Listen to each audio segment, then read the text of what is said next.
ایوارا خوش بینرین چارپل مدیا و پیف تیوی ام جارکی دن د برنامه روژه و روژ آواد دا بوارانه ازو هفکاری خواه عبدالباقی ایرو هروها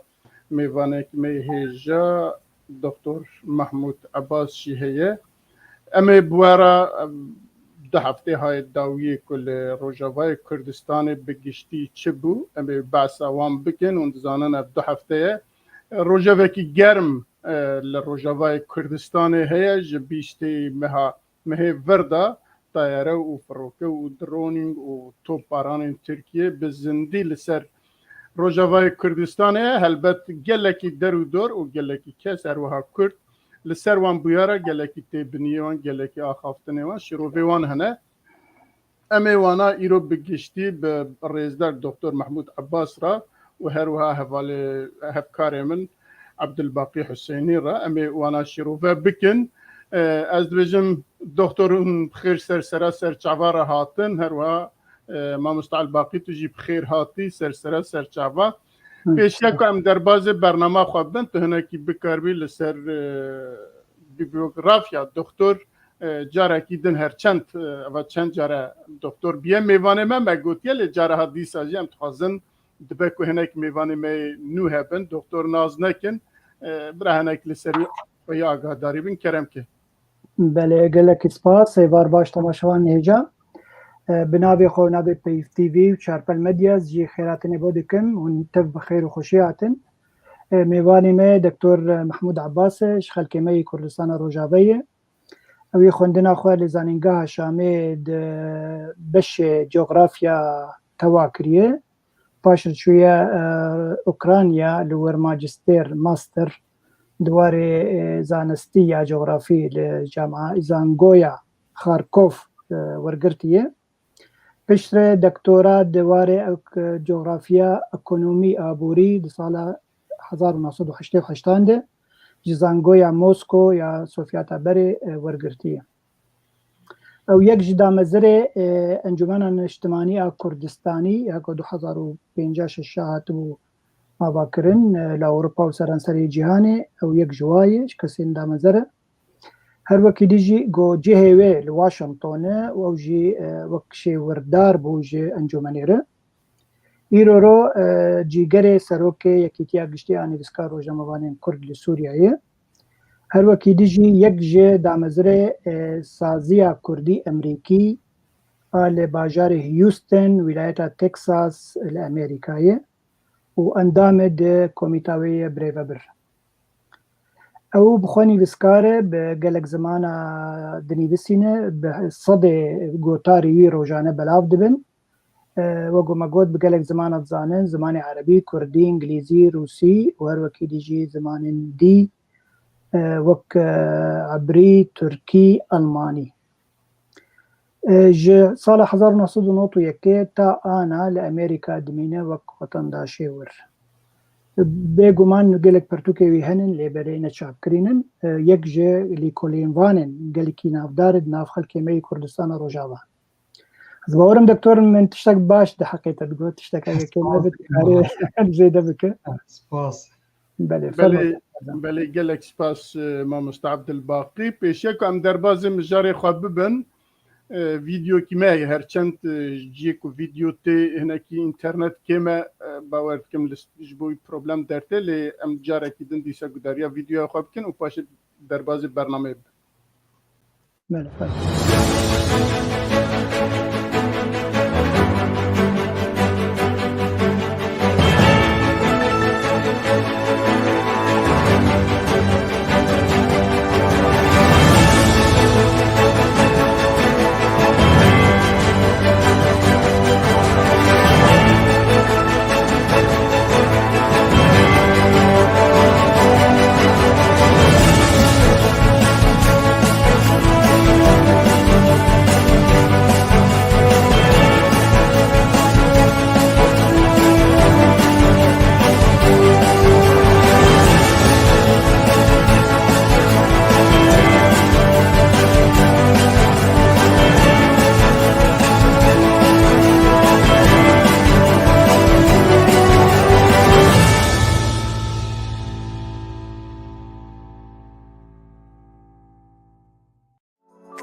بله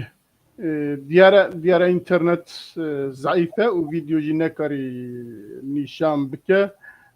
ام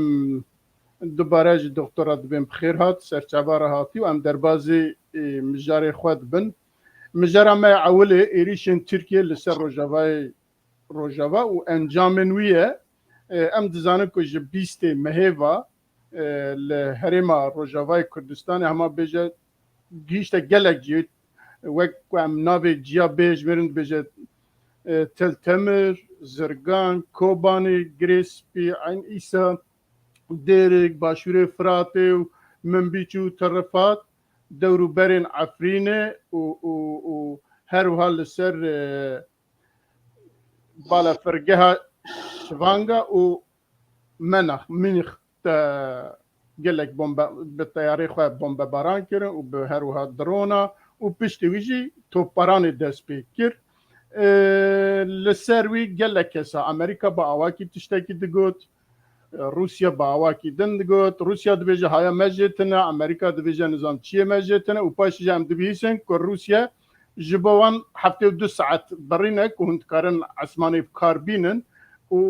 dinya tev jî zane ku ev her du dewlet nebin kesekî li asîmanê Sûriye nikare bifire. Ez dêlim bêviya cenabê te ka tu çi dibêjî li ser gotinên vana û paşê em ê bên li ser gotinê me Kurda berpirsê me Kurda ka çi gotine. Keremke doktor. Slavurez işterekak û ji bavêmanî ra ji bînerê dila ra bi teybe ku ge cenabê te jî gotî got ne Amerîka û Rusya yanî ala kesk şanî Tirkiyê nekirvana bi teybe karê balaferê bifirin ser azmanê Sûrî re wek got em dizanin azmanê Sûrî hatiye parastin ji aliyê Rusya ve ji aliyê Amerîka ve jî gelek caran me hes kiriye têkiliyê Rûsî Amerîkî ser warekî ewlehî û ser warekî leşkerî xweşik pevredin distênin çi balaferekeyekî ji wa gotfirî gereka elmiyê dabaneyê dî berî got bifirê. Demeke got ev azman gelekî parastinavê heye ji alî her du ka wextê got îro Tirkî vê bombebarana hat dike bi taybet her du alî çavê xwe jê dikirin. Taban bercewendiyê watê de hene bercewendiyê Tirkî îro zincîkê ji her du aliya dike ji her du aliya re jî lazim e. Ji ber wê Tirkî vê xizincî hatike. Bes di aliyê dî de wextê got çima heta niha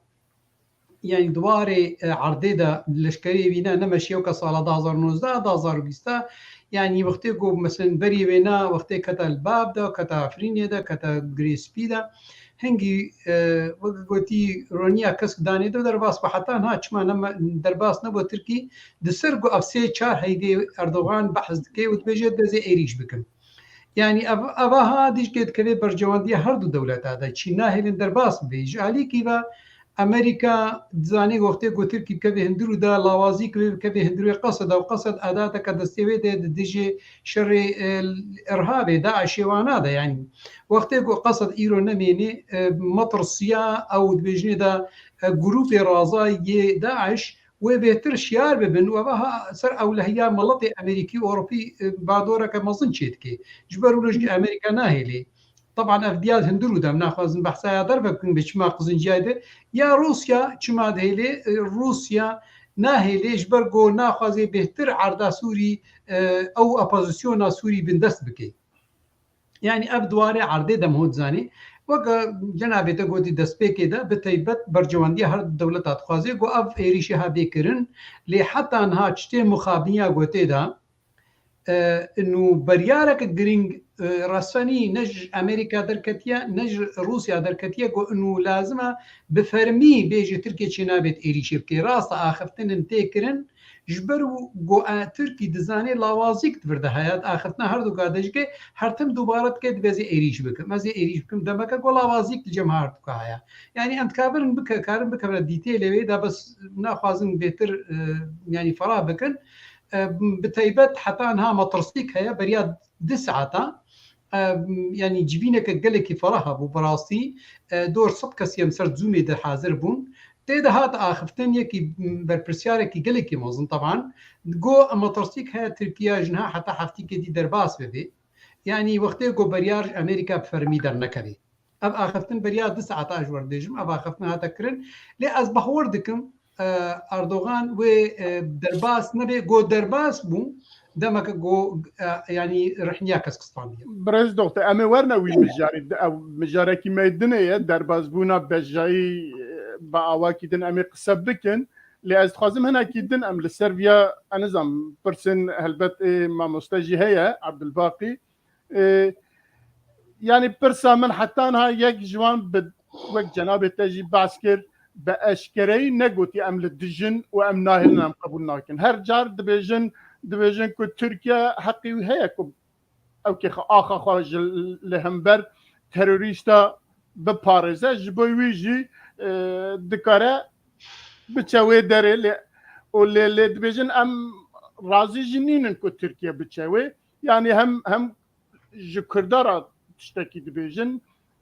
حاشا جحزور جب خستيكي دابناوي يجي دابناوي علي وديسا كرتنا خاباندن دنا بردا كرتنا كشتن هرما كردات تالان كرن داگیر کرن ل حتى انا تشتكي كو معرف به او ببل باوا وقت جناب تقول جا صد نزيك صد كسي وجوينا تشكريا ل برپرسن امريكي جبو چر ددن تركا يا جي برپرسن روسي جبو چ گلو ترساندنا يا جي پنگا بن کو كرت بيوا دچن زيده بو جبو وي خو خوازن وانا ببرن يا جي هر آلی کی لگور برجواندی خو وان ریاد ده روسیا بتایبەت برجواندینە یعنی برجواندی هەر برجواندی وان چنه ام باسوان برجواندی مازن ئەمریکا برجواندیە وێنە دالیکی دەهەیە ترکی ژێرە لازمە وەکە دەوڵەتەکە ددووە دنێتەوە دەگەلێکی گران بوونای هەیە یا ددووە ترکی دەریایەک ئەمینە ئیرۆ بەکریە دنابەرە نێتۆ و ئەمریکا و رووسیا دەیە گوت گفتوگۆی پێرتێکردن دریا تورکی بە ئەوە ئەف دەریشتیە تورکی گۆپێ وی کاری ڕابێ یا سسیە استراتیژیکە گەلێکی دوور هەیە ئەمریکا دکەوێ وێ بە هەوەریەدا بەلکی نێزیک پشتی رووسیا هەیە بکەوێ شەڕەکیدا یانی بکەوێ ناکۆکینە مەزندە بڕوو بسینێرە دوێ دەمێدا هەنگی بە دۆڕاوێنە ئەو دکارێ بێ ئاریکاریە ترکی ژێر لازمە ژ ئالیا باش ئالیا دەوڵەتێ مسلمان بەلکی پیشگرتیا ئەمریکا بکێ دژە سینێ یا دەدووە دەوڵەتێ بۆ ترکمانی داخمنیە تورکی داخمنیە ئالیە ترکی سەکنن ئەو ژ هەیە بکەونە ینی پیشگرتیا ئەمریکا بکێ حتا وەلو ینی ناکۆکی نەقەبە ئەمریکا و رووسیا سەر تایوان بێ یا سەر کوریا شەمالی بێ ئەف ئەمریکا سەرێ باندۆرێت مێزیە استراتیژیا ئەمریکی جارە گەلێکی دوورە بەهۆ هاژی نامینێ وەختێ گۆ خۆش ئەفغانستان کشاند هەموو کەسی گوت گۆ ئەمریکا خسری ئەو بخۆ نەگۆ خسری ڕاستە بلکی گەلێک پەرە سەرفکردن بەس ئەو کشاند ناوێ دووارەکی استراتیژی دۆ ئامادەت کرد ژی شەڕی ئۆکراینارە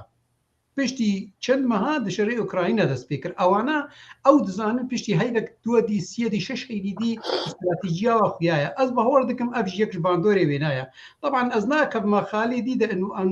تێکلیت نەقەبا ترکی و ئەمریکادا دوارێ ئابۆریدە دگهەیە تقریبا 103 میلیارد دلار ئالیە دیدە مەسەلەن ینی تێکلیە وێنا مەسەل دەوڵەتە ددووە دوارەی لەشکەریدا ینی دنێتۆ دەیە طبعا خالنا قالك جرينتر دي تردا هنا دكبي واري يعني دبلوماسية تركي نكيمد هندروي امريكا دا رولا كوي هندروي امريكا دا هي يعني وقت قلتي دبلوماسي كيك بكارتي ني ابي هاج كي رولا كد لازم جو بهلن ريفابريا يكي وقيا ترامب برينها بيچلو بيشگرتيا او داخوازيا تركي قبول كر و خوكشاند دخوازن ایروی باندوری جی بکن سر بریاد روژا هنک سناتور امریکی یعنی آخرتنک او داخوازی که کوچکا سپی کرن خواستن گو دور پیچک اکونومی سر ترکی فرح لیدینن جبر گو انو یعنی باندورا ترکی سر هبون یعنی سر گرانبونا نیتو زیده دبی و هنک دانبری برجواندی امریکی داد سکنی حتى نهاري ببريا بايدن و داخوازيا وا سيناتورا قبول نكت سرقو سيناتور نبس ديمقراطا سيناتور ديمقراطا وجمهوريين جيكي يعني ومع ذلك جكي حتى ها بك ديك بايدن ريفابريا بايدن قبول ناكي نگو انه ريفابريا بايدن يعني داخوازيا يعني قوتي نزيك اردوغان بالعكس ناكو كي قال لك مظلوم نقباوي وعداله وتنميه اردوغان هي اما الاليه روسيا وقت قد ميزي برجونديا روسيا تشيا برجونديا روسيا بالتيبت یک جيگو تركي حتى هاد زانيگو او باندورا يقول لك خرد صر اپوزيسيون سوري دكاري اپوزيسيون سوري تنبكي بجار كيرا ياد دوا چما ناخوازي يعني ريج تركي رنابكي دجبر دبيجي دبد اسطانا 15 هذا وقتكم باندور داني غركا تيوك قوم زان تشكي جرانج هي تحريشان ستاندبانا غركا اپوزيسيون سوري لباكوري ام4 بانا گرک لاوازیک بخی اپوزیسیون دا و عرضه گو رژیم کبیده گرک فراتر بده و یاد دوا گرک تکلیه وینا به رژیم را دست پی بکن کار یعنی وكوتي يعني قلت قدنا براوش ام برجوانديه هاي دهدرو دا دهيلي جو جراندونا روسيا دهدرو سوري تمامي ده زيده ببي و فرح بدي حطان ها وقت تركي باشكا بيك ناينه اوش يعني وقتي رنيا كسك ناصين بس شما تعداريه او ريد دي تركي جو يعني بامباران بكي او حسيت انه تركي باندورا كد ليزي الكاريه دي روسيا دا فشاري برد سرحبونا امريكا دندرو سوري دا اويك جواب قال لك دا خوازي روسي قال لك جرانا دزاني وقت جو امريكا جندرو سوري دركوي و باندورا روسي سروي جرانتر ببيد السر حمي استراتيجية دروجلاتي نافيندا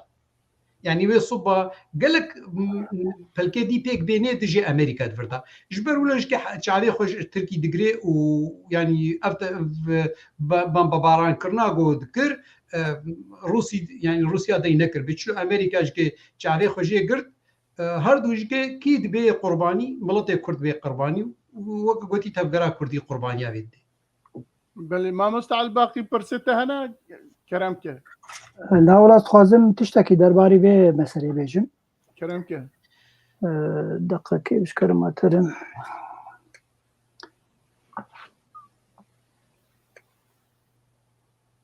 بله جيفينا غوتشيبو لأضاء بالي لإندونيسيا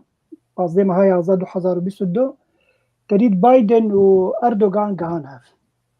بيجومان ايضا بايدن خوازه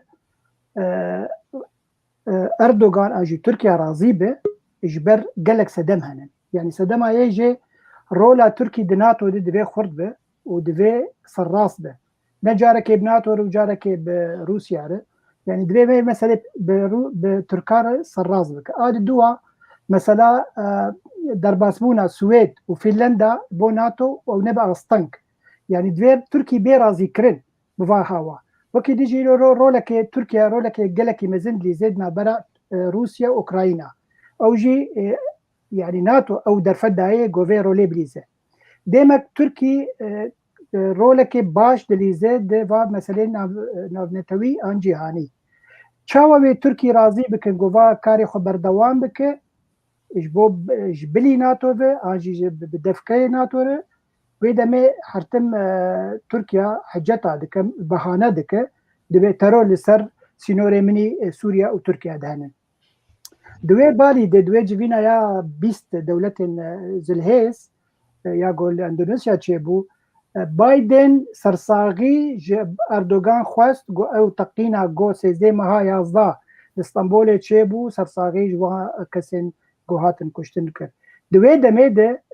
او تركي وقت تقول تركي حرتم لروسيا ولامريكا دمجو او ضعيف العوازل دا خوازي خو بلندك بيدمي قد باش وقت تبيج بيجي دي ترور هن سرسينوري من دبيز درباز من دبيز وابش كينم از باورم بايدن ويت بمي لمبا كسك دا اردوغان جو اوكي تكار درباز به انجي ت و سينوري سوريا تركيا بمباران بك يعني أولا باكس كاتي استندن د بالي ده ليه ترك قالك استراتيجية وهي بشروشة يعني مثلا صار ب 2023 دبس 6 سال سر بايمانا لوزان ويدمي كارن دولة ناتوي خارطة هريمي خارطة رجلات نابين بقهرن او جانا في حسابي خودك او چندی عرض کردستانی آنجی سوریا تیخ بن دستی خوده او لبر برجواندی ترکیه جبر بی هاوید خوازه درباز به و خوازه درباز به هزا که نزنجی هرتم جی روسیا امریکا ترکیه نرد به او ترکیه راضی به داکو خرابیانه که آنجی در فتح گلکی نده روسیا و به هوال بند روسیا جبر دماکو به دور هگیان هفدوی جوینا بالی ده گلک پیمان لشکری کرن گوت اردوغان گوت بایدن گو اگر هون بالفرن F-16 هون ندن me ایرو S-4000 روسيا حاضر گو بدمه يعني وا قفال وادك بده اگر هون تشتم قبول نكن اسكارم تشتم دي بكم جبر بي هاوي از باورم لم باكستان وا گو درباسي روجلاتا بيجم روجاواي كردستاني بي و بيجم باكوري سوري تبعي بي لبل امكان سر خالد دو امكان باش بيشتغلن لسر درباسكرني اوبراسيونا بيجي بله ام بعد صاحب بكن اللي از تخازن الدكتور بپرسم هل وستا سوریه چه رژیم آنها لسروان بویران چیه لسر بویر طیاره چو لیخست لشکری ویمرن سپای ویمرن عسکری ویمرن و نکاری دنگی خواب که هل وستا کی چا دیده و با کدن امی ورنویجی که اردوغان خوازه بشار اسد راشی لهب وره وکی اوی مصری را لهب هات وەکە گۆم زانن بڕاستی هەبوون و نەبوونا بەشار ئەسەد بە دەستی رووسیا دە دەستی ئەیرانی دێ و ئەیران ئیرۆ تێکلیێوێ نەقەباوێ و ترکی گەلێکی فەرات بێت ئەو ناکۆکیە ئۆلی نابەراوا دەکەم بوونا وەکە گۆ ئەم زان حتان ها تقریبا 19 جوین نابەراوا دەچێمون ئەسەتانە و سۆچی و هەمیش کە سەر باندۆرا سووری گفتوگۆ دکن ئەو خۆت گەها خۆ دە باندۆرا سووریا پشتگirêka Sûriya lê ferahbûn hindir û da birastî piştgirêka miletê Kurd yek jiye serekeyek û navxwe de ser sekinin û guftûgo ser dikin yanî ser razî dikin ya çilo wê xira bikin çilo bimeşînin li gor kêfa xwe mêzina rejîma Beşar Esed li cem wêne wextê got yanî bi daxwaziya wê tenê bê weke rejîmê bê bandora Tirkî û ya opozisyona Sûrî ser wêne gelekî xirabtir ji bandora miletê Kurd û hêza Kurd ewelen yanî daxwaziya opozisyona Sûrî weke tekfîriya û sunniya û Tirkî de pêşgirtiyayê dike hebûn û nebûna rejîmê ye yani rejîma Elewî gerek bêhlandin wextê got Beşar bêhlandin demeke got yani miletê Elewî xwe dikeve motorsîke gelekî mezin de û eva ha yek ji wan serekê ki xalê serekeye got rejîm qebûl nake wê têkiliyê guftûgoyê heta bi Tirkî re bike heta wextê got vê piştgirêka opozisyonê serrast neke bes problêma rejîmê bi miletê Kurd re çi ye problêmeke netewî ye ser miskila netawa Sûrî timamiye û netawa miletê Kurd e li cem rejîmê netawa Sûrî wextê got dideyne balans netawa Sûrî ke milet wele daxwaziya Elewî û rejîm ke li alîkî ew bixwe yanî daxwaziya êdî rejîm di destê wa de bê û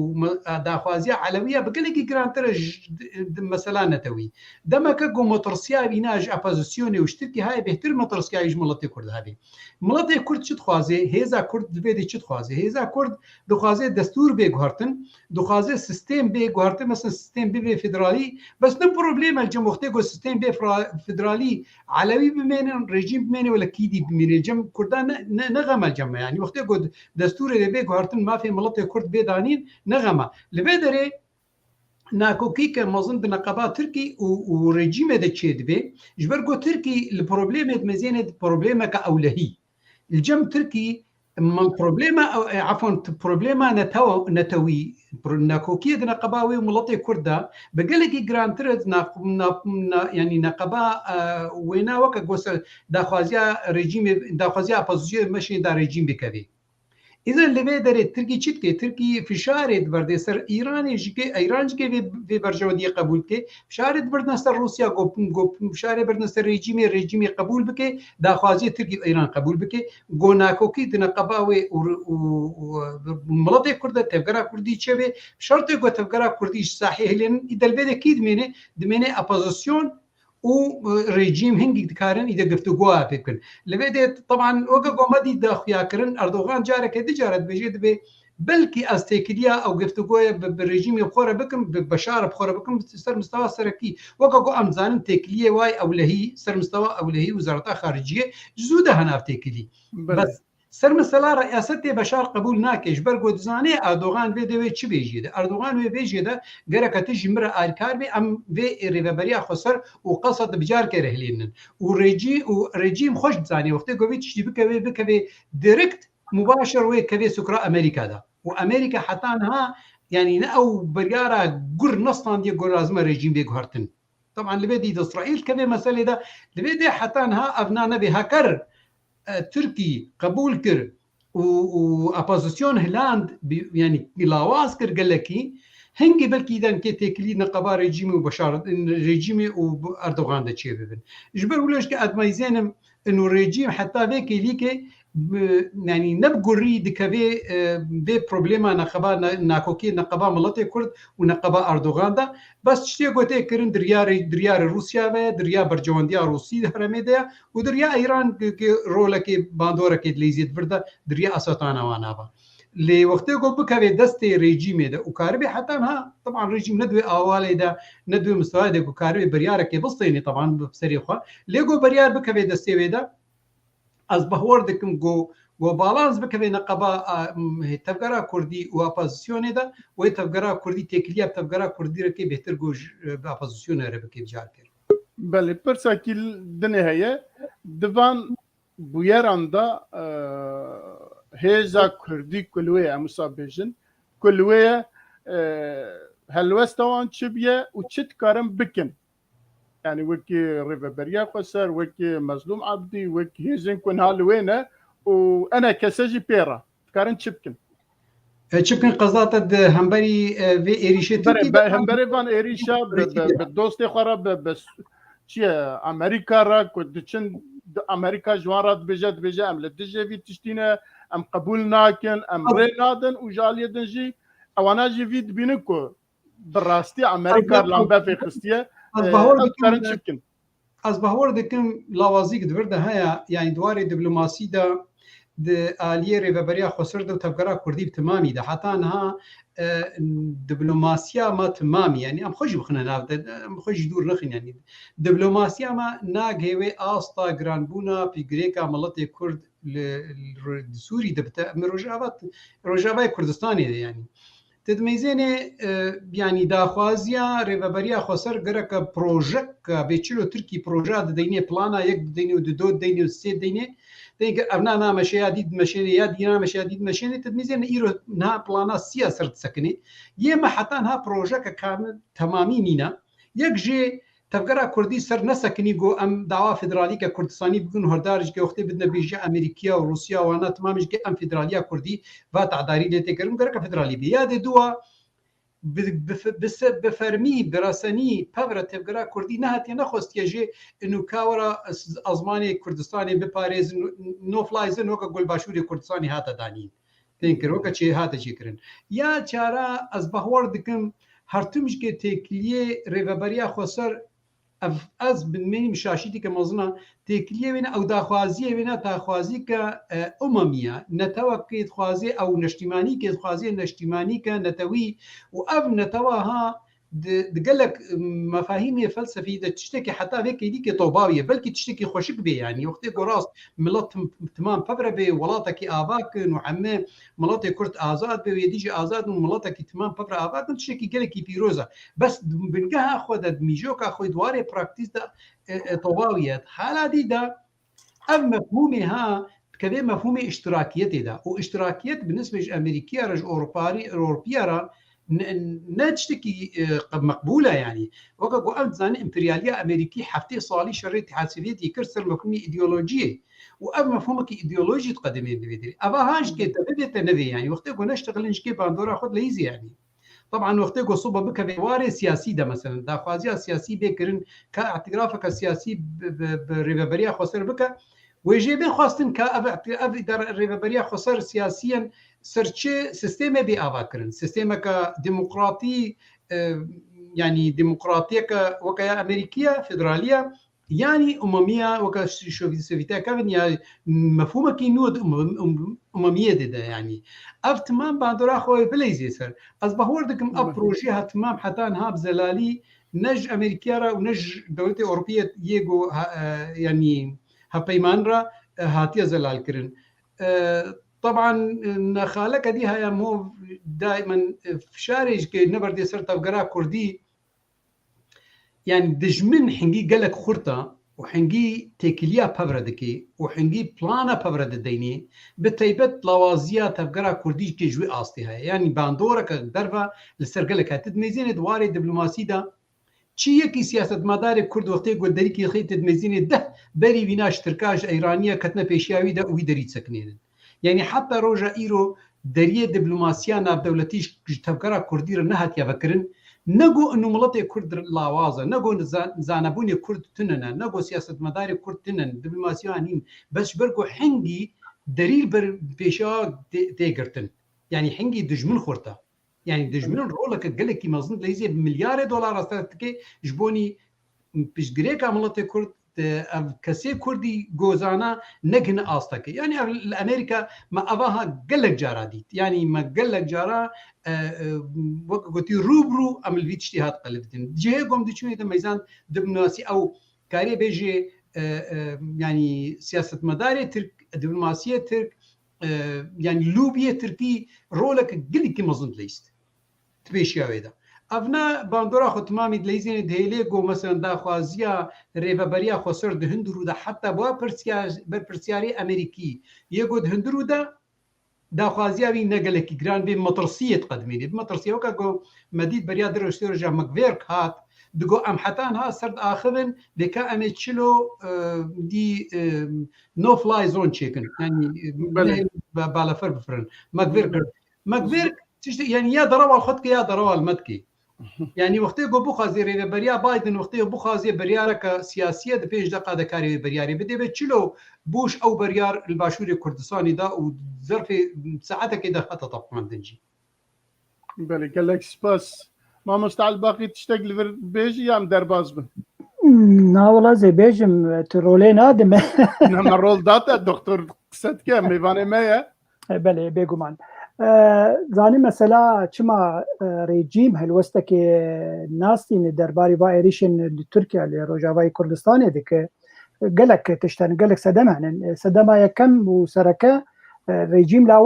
لاوازه بلشكريه خو نكار الهمبري تركيا راوستو ايريشي تركيا بك وروكي ديجي روسيا جير دبيجه تجاري ايريشي بتركيا تنكار بك جبل مثلا قالك جمر جرام بيرو شركي من هي اوكرانيا ويجمر قال لك زحمت باز لشكري خجارك ديفاغري بسوريا وازو تبهفر الشر تركيا بكن يعني النقطه خالك قال لك جرنج جبر بيهاوي ريجيم وبخور ريجيم لاوازه ريجيم يرو نكار او برياره حتى ايريش كرنا تركيا انجي برخدانه دبر تركيا بدا يعني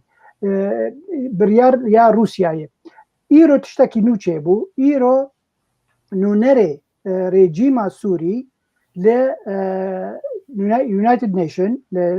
دولتنا بنتوي دي خواست جو تركيا لبهانا دگره كو ايريشي سوريا بك و از جود خوازم جو هون بيجن تركيا بلا خوكشينه جاخا شخاكا سوري به يعني يرو يشف اف اشتغالي تشيبو اف هالوست هي اد دوا يعني دماكو تشتك شي دبه ماغو روسيا او دبه نابرا رژیم و قصدی اگر بیشن قصدی بری دروجا روسیا من نونری خوی لشکری شاند قامشلو بالفرقها قامشلو دهات جواندن نابرا مروفکی نبی چایکو و نابرا عبده ده داخوازن ترکیا دانی سجبو قصدی گو ترکیا جمت خوازه گو دوی قصدی 6 کیلومتر وگر باش اللي باشي سينور وبلا لشكرن ريجيمه تيكا بشونا ويدا مي اميريشي خو اميرا وستين يدمك او ديالوج هي هاد دوا قصد بانكر ريجيمه جوور تبي اف مسلاك اركيتي تو خدي ولات جرك تو ايريشي فايريشا بسكن انت لشكري خو بينا مبهفره يعني وقصد وريجيم بهفره لديجي تركا دركبن عن لديجي او رجيم خالك ما هي لسر بانغوان امول ويب باخن بله بس از خوازم ویجی بیجم بانک براستی قصد بان رژیم جی کر و بان د کومیتا عن دولت عربان کر گورن آلیکار بن دوی مسئله ده و الا وی ترکی در باس به و ایشکی گلکی خراب کن بله بله ام درباز خاله خواهد دنه ببن گلو ده ترکیه اپراسیون بجایی لسر روجاوای کردستان بکه آن نا ده دسپیک ده حتی چند روز برینا دیسا اردوغان ده کمبونه کی کابینه خدا گو آوا هیج پینگاوا عوله پینگاوا دودیه و سه چاره هیه ام گداریا کسی ناکن ام لگور بریار خواه لگور درفت خواه ام بکبنه وی داره و 30 کیلومتر جی وانا جوی در بخن و امت وی جی بجیب بن برز دکتر اف گوتنین اردوغان گلو مرب هما بیجا ولا سروکه کیه گوتنه کی وسا کرو درباز بویا جدیت اوی چیه و دیسا وک او کلوستن دروا ده چوابن او دولتن کلوینه و دولتن دروا دنیای ده هلوسته وان چواب مینا کو چوکتا عفرینه داگرت و جوی درنکت ده 30 کیلومتر بکوه روجاوای کردستانه بکوه نفخاکا اگر بگشتی مرب بیجه سوریه بکوه سوریه و در داگره و بیجه ولا ازور درنایم وک چوکتا قبرسه و جارک دن درنکت دوی درجی اشکال بکه و هر وصاب منه یا جی دولت اندن دویه قبول نکن يعني از باوردكم طبعا مش داويد سبيبكن از باوردكم حتى فيك اللي اما روسيا ناخذ جو تركي بكبيدا وبتيبت وكبو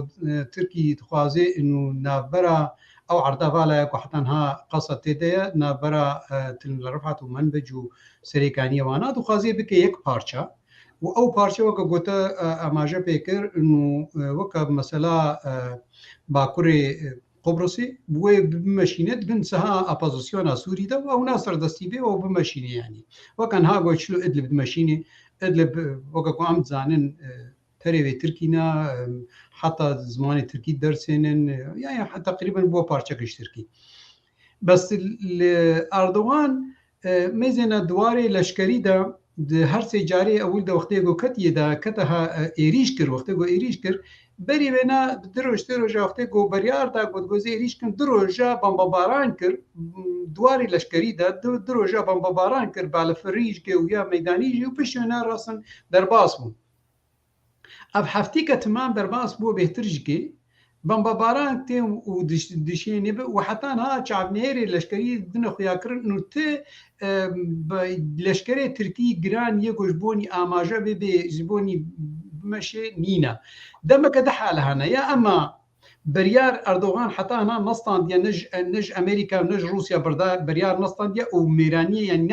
ناخذي وي سينوري درباس بكي بريار وانا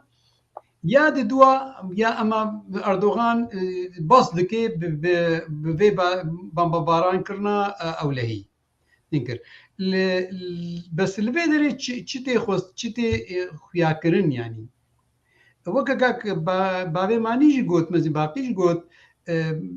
وقتی گو الکساندر چایکوف يعني سروكي لشكري الروسي وقتی گو مظلوم كاك مظلوم روشيا بريارا يك امين جوجير بجد بلازمت خوش حتى بنياب ام 4 بكشيني يعني ام 4 تقريبا تكاري بيجي او بيش ونارد بي دور 6 كيلومتر يعني 6 كيلومتر وكو دا اماجا تركي تخوازو كدا خوازيا تركيا لفيدري وقتي جو اباها بكرن بتيبت دبي امريكا جو خوش هرمي بكشيني امريكا جو هرمي بكشيني اذا امريكا لاواز دبي امريكا لاواز به والفيديو قصد لاواز به او اداتا جو امريكا بيك تيني دادج داعش ناميني دمكي جرانبونا امريكا الهرمين ناميني امريكا طبعا الفيديو تشد خسري اولهيه ملطي خد خسري وقت هيا داعش رابي اولهيه ملطي يد كبي مترسي كده ويا دواج كي استراتيجيه رجات نادين خسري روسيا سركي تركي الفيديو قزنجي كده وقت اردوغان هرتم دوباره كد بزي ايريشكم او دزانه انه وقا قوتي دولتك جرانا نايرو بي صبايا دوصبا بي سي صبايا حتى او دم وري اذا نكبي كاري درباس بي او خوش زانه قو دم نهاتيا وابناء يعني طبعا كارين عليك تيتا قال لك جارا بحث دكن دي اباها يعني قوتي خوندنا كشبوني هندروي خوجكي هندروي تركي وقا قو ام زانن تركي ايرو انفليشن يعني ديفيتسيت وقد بيجن قال لك جران بوا قهايا دبي هشتيش صدي بس بنقها خذها بيتريش صدي شي بوا يعني جران بونا او بهابونا حمم مافا يا دو وقا قو ام زانن ليرات ورقات تركي تشقاسي باندورا يكين بو خراب بوا يا اساسيه اپوزيسيونا تركي هنو بيچكي بسر دكوي د اليه نگو اپوزيسيونا تركي قال لك بسر دكوي يعني بولي مع عداله وتنميه باج دكوي بس اوبوزيسيون تركيا لسر دكتور اوبوزيسيون تركيا لسر بريارا اردوغان هم فكره ام فهم نكركاك اوبوزيسيون كنها لتركيا اللي هم بر اردوغان هي دواري شونا روجافاي كردستان دا ودولت هم فكره لقال اردوغان اري او دواري او لهيدا دواري نتاو دجي نتاو ملطي كرد بتيبت ببرنا يعني ابتشتكي نورماله بس جبير نكا وقت جو صبح البجارتن شي ببن اوج كوي في مجاره هاش خرق قزنج بكن سر خرق اوج بيك بين من صبح بيجن بمشك دعوانا دعوه ما في ملطي تركي اليوم دعوه باش درتيا نتاو خدكن يعني بس بروبليم اردوغان بهتر قربوني اخذي سرمينياد اخذي اما زي ايريش بكم او لهيا ملطين خطر يديا يعني افوكا شانوا قول اسطنبولي تشيكري يعني افشان شانوا هاج كهش قول ملطي ترك بهتر يجو بينها ندخل نبيرد هالبجارتنا بهتر قزنجيك جيكر يعني از خد ميزانم انه اردوغان لفيدري اب بلاني وحطانها اخرتنا قول سردكي يعني ناقه وطايق انه ده هالبجارتني وريد قزنجيبكي قزنجيبكي هكذا سربي اماجي بميني وهيجكي بهوريا بينيني قزنجيبكي هيا تشندي بكي يعني مو دور نادي انه ايريشي بكي بس جبوني جو بهتر بكي ارمانجا اخويا يعني ها ايريشي كيبكي وقد بيجن مغامره كيبكي بتشلو بوتين كتا اوكراينا ده تسرزاني بقو مستنقعه هيا اردوغان كي يعني اخذنا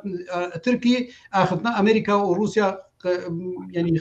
درباسكي طبعا الفيدري خالك دي مو بيش كاري سر بيشتغلي انه وقت يقول درباسكي بي شي خطر شي بي قالوا امريكا شعبي خوجي قرتي وراستي يعني راستي قلت درباس نبا يا قلت درباس افتمام خالنا برشعبن وجهي شروع بكرنيه براستي بله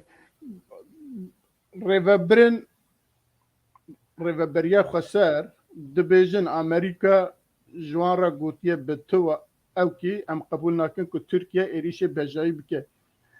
دويدا قازانجا امريكا يا جيوندا كرنا امريكا تشيه يعني امريكا دويدا اجت تركيا بكبد امريكا دلوي تشوندا بكي و نهلت بدست بخا ما مستعد باقي استاذ برسن بله بگومان باورم امریکا دروات که دما گوید بجه از درفت نادم ترکیه گو درباسی به دواره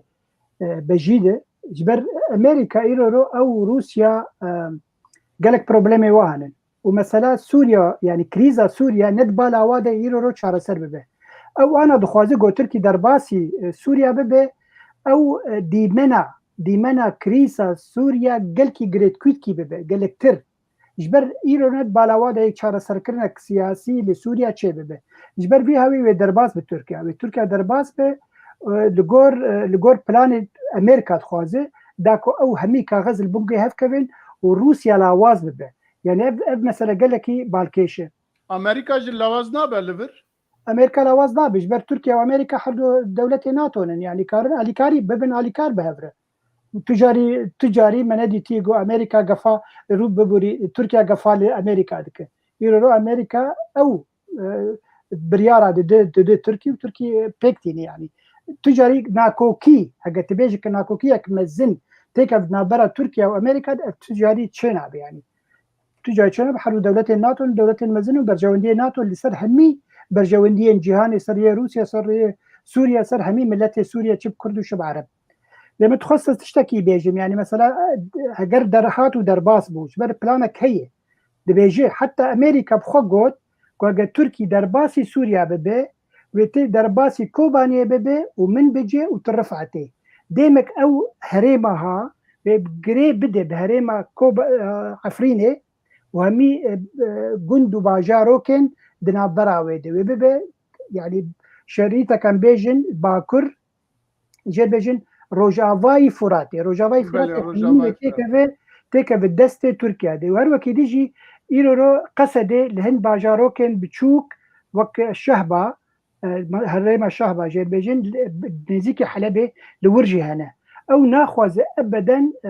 قصد لور بمينه وتشتكي بالكيش دي غوتارا تركا دهات خويا كرن نما بحثا بكاكيد كن بحثا هيزي يبكيدك دي بلا هيزي يبكي لفي شريطة نمينة لفي شريطة يا جور يا دنابرا سينور دنابرا موت سوريا دل نمينة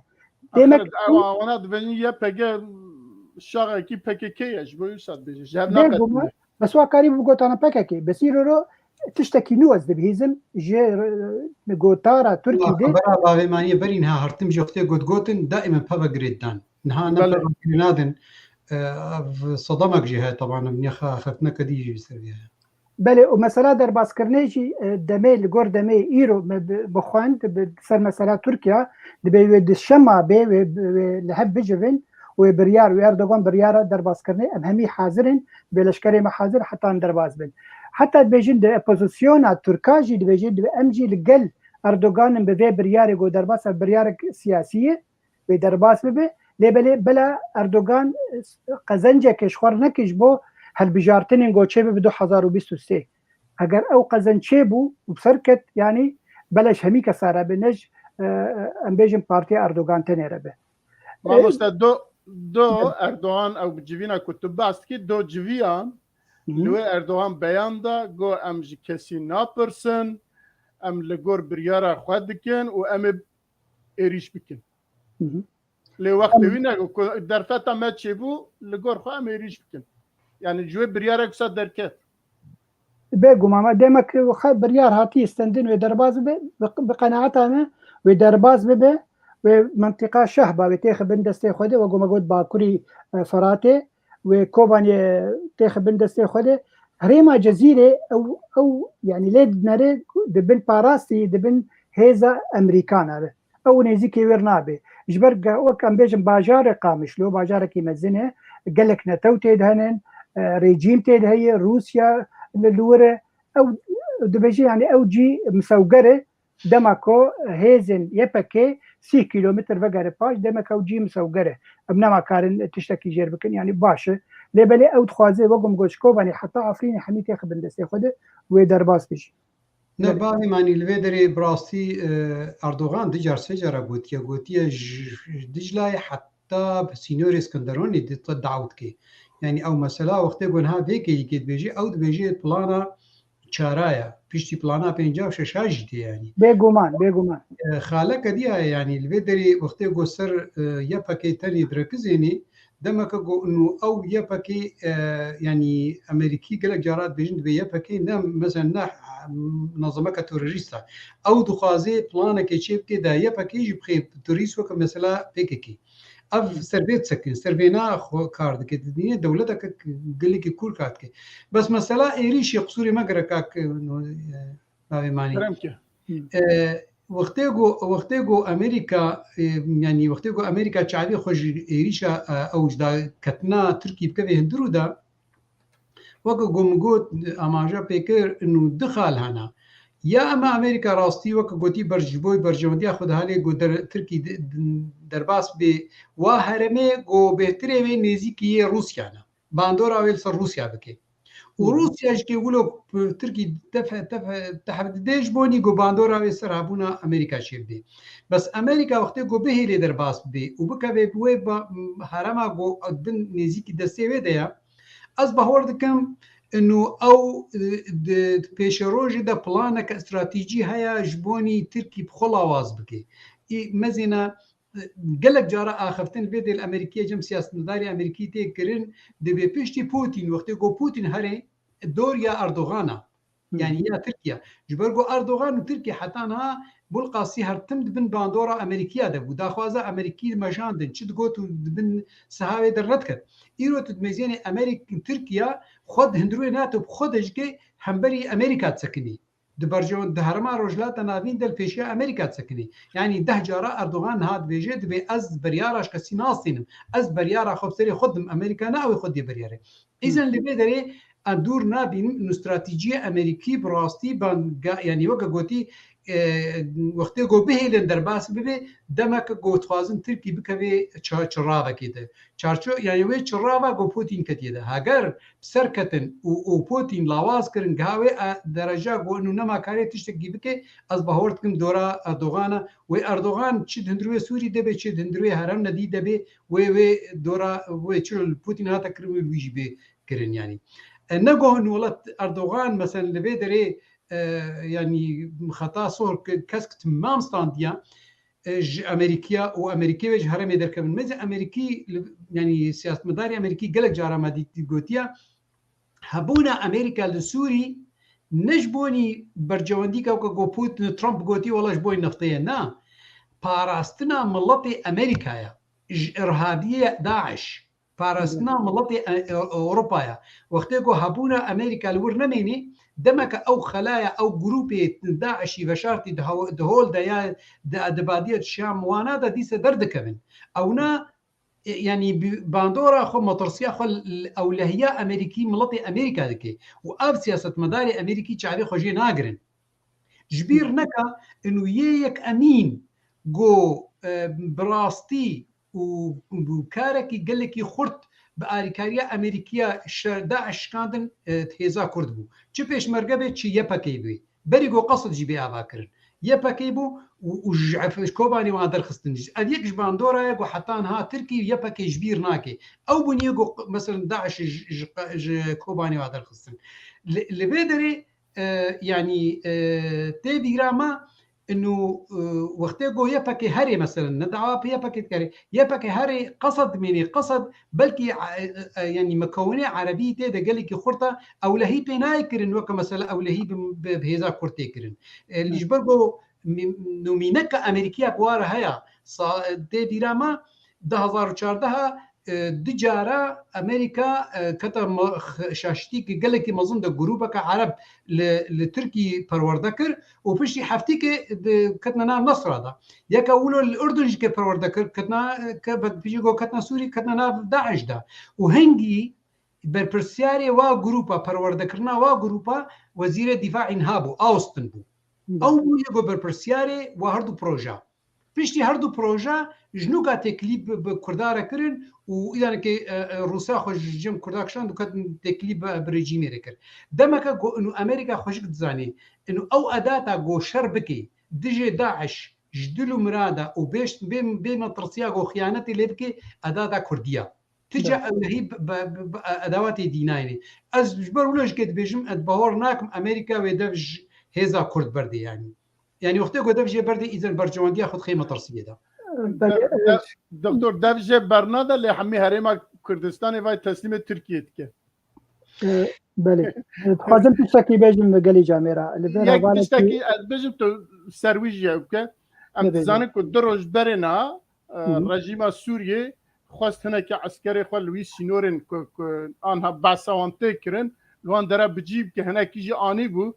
گلو آوا براستیج بو پاراستنا ويا يا هنا كي تشتاج روسيا راجي بيجا كنا بكنا مع عسكري مالوي يا جا امريكا را الدنيا را بيجا فا عسكري مالوي بيدا لوينينا جبوي وي دولة تركيا ريشي سر سوريا كه او بخوا رژیم سوری کاره تکتیکا کی بلیزه يعني تکتیک درو هي خو نزيكي قسجي بكن ويا امتك كارن هبش بهبر دكن هر وقت ديجي دبيجه تركيا نا ام حاضر نفي هريمه قصد شويه نلبره يعني بخو درا وكبلو سفكا تركي جي بيزانو همي امريكا جي بيزانو روسيا جي بيزانو لبلي حواله كي فرت شكي بالكش جوتا زيت خوازم حواله مخال بهلوش بيجي دبيرو رو امريكا قال لك كاربدستن خو موظفين خو يعني جباكوري وروجلاتي وباكوري سوريا كشاندنه وقال لك دبلوماسي جي هوليري جي كشاندنه وقتا افتشت هجر راست به چی تین بیرایکی 2019 دما گو ترامپ گوت ام نما لهرم دمینن گما گو نما لهرم دمینن ترکیه گو طرف درباس بو و داگیرگر کر راسه سر کاری و گره سپی داگیرگر کر اخر ما مثل هفته کی بره بالیوز امریکا یل هولره بانگ لخلق خود کربو کجوان داره خو بکشن نه چنوان داره دمك يعني سيناريو كي بلكي سيناريو كمزنجي به جبر بقفني رو تركيا لكردستان باشور كردستان روجافا دك وهر وكي يجي ايران قفال كردستان باشور دك دمك بلانك هي بلانك بلكي ناب نتوي به بلانك دبن عربي ده جبر وقت ما قلت لوزان صد صار درباز به صاله به وما هك جرماني ما هوني بك جرماني صار درباز به ما الشاشايه 2000 صار داخل صار 2023 بله بگو دمك هي دمك تشتك هي دمك اردوغان جد بيرو رو اوبرازيون عمل ناوي نپروشكن شوري ان شوري نپروشكن يعني بوي هيزا مزن درباز به باور بلانك هبه بلانك بنابره تركاده وامريكا دبي هذا بله ابها كاك ميزان ابها نادي خويا كرن انه بروجا دناو دولتي داگرکاری ملت کرد داگرکاری کردستانی دیا و ارمان جوا تخصنا کردستانی تمامیه نه بس ریو بریا خسا يعني وقتی گویه کی دیپلماسی واج اربیلی جو خطیک شاندن دما که گو باشوری کردستانی چکی بن خطری ده يعني نما بارسنا بار حتى باشوری کردستانی يعني ابها يعني دي خويا كرن انه قالوا ما راسته في امريكا براستي باشوري كردستاني تمامي ولا دفجه بردي واستراتيجيه العراقي ده تمامي دفجه بردي وريبرديج ايرانيه رقب كم هندرو يا تركار يا نا ايران ترك ريجيم نافيتش لشكري عراقي يعني صبا امريكي نمي لشكري عراقي هي بكذا هندرو يمد قمانا مدى مسألة ايراني درفتي ندى ايراني ينو بلكي رولك مزن بدي تركيا داكو او بلاني ايراني كو وي هريمي تاخذ بن دستي خده وهلال الشيعي بجير بجن كفانا شيعي بابك بلكي او ببي استنج جيره او رولا مزن دي تركيا دبي اف مثلا بكش عندنا هي بورم سياستك امريكا حرتم سياستك بقول بجن نزيك يا دور هي يا نزيك بكارتيني كا چندي خلق رياكشن دكم وچندي دليفن وقتا رياكشن خلقي قلك مزن به بچاخينا بدگرج قوتنا خو وقتا رياكشن تشوك بتشتكله بردوام دك او سياسه امريكا كك دكتور علي براستي بدي اشتغالي كاك مرزا اشتغالي ند وقتي بس اصب خد ميزان بتشك جدي اصبح وردك هاجر امريكا به اللي جو تركي بكبي باشوري كردستاني وكوري يعني رجعوا كردستاني ده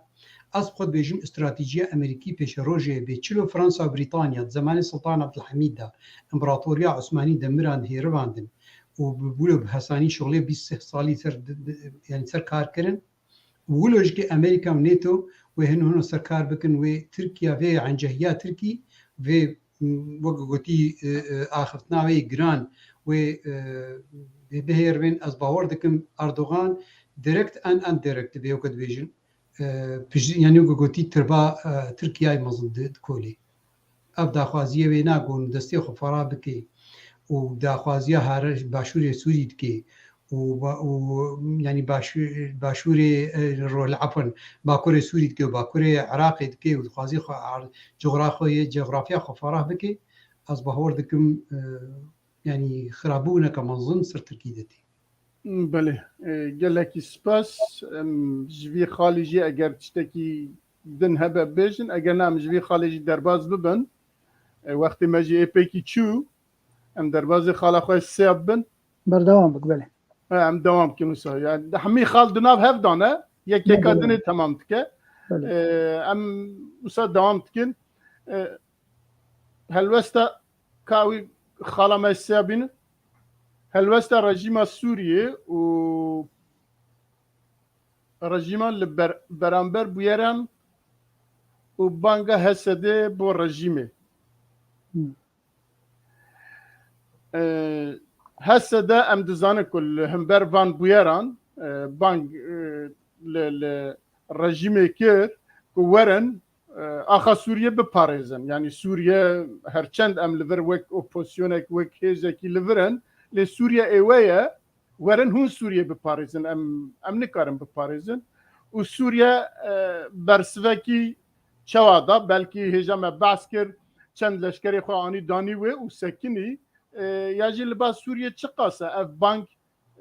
به جهاد سوریه چقاسه مهم گرد و چقاسه جبو خواجی قبول کریان دقیق وقت گوباوی مانی داخل کردن سوری ندوی آسته دو کاروی بلشکری خوا دی پیشیا ترکی دبسکنی و حتی هبونا امریکا جی هزار چل لشکری امریکا تندرود دیسن کار پیشیا لشکری ترکی بسکن افتش کی مخیاه یعنی امریکا روسیا عفوا رژیم نج پیشگرتیا روسی بانا دی پیشیا اپوزیسیون دن کاری بسکنی اما اصلا ما بو هایوا گو رژیم بکوی ایرو تکلیه گو مختی آخفتنا ریوبریا خسر دعوت که رژیم وری دا آخفتنا که دیپلماسی سیاسی دوی لشکر ورن داوک گوتی نامک که بدنا خویا کرج نا دولتی را انه اب عرضها عرضا دولتك سوريا او انجماني او لهيدا دولتك هيا ايرو تعدالي كنا دولتي سرتيكرن جبر ولا جديد كارن صبا دواري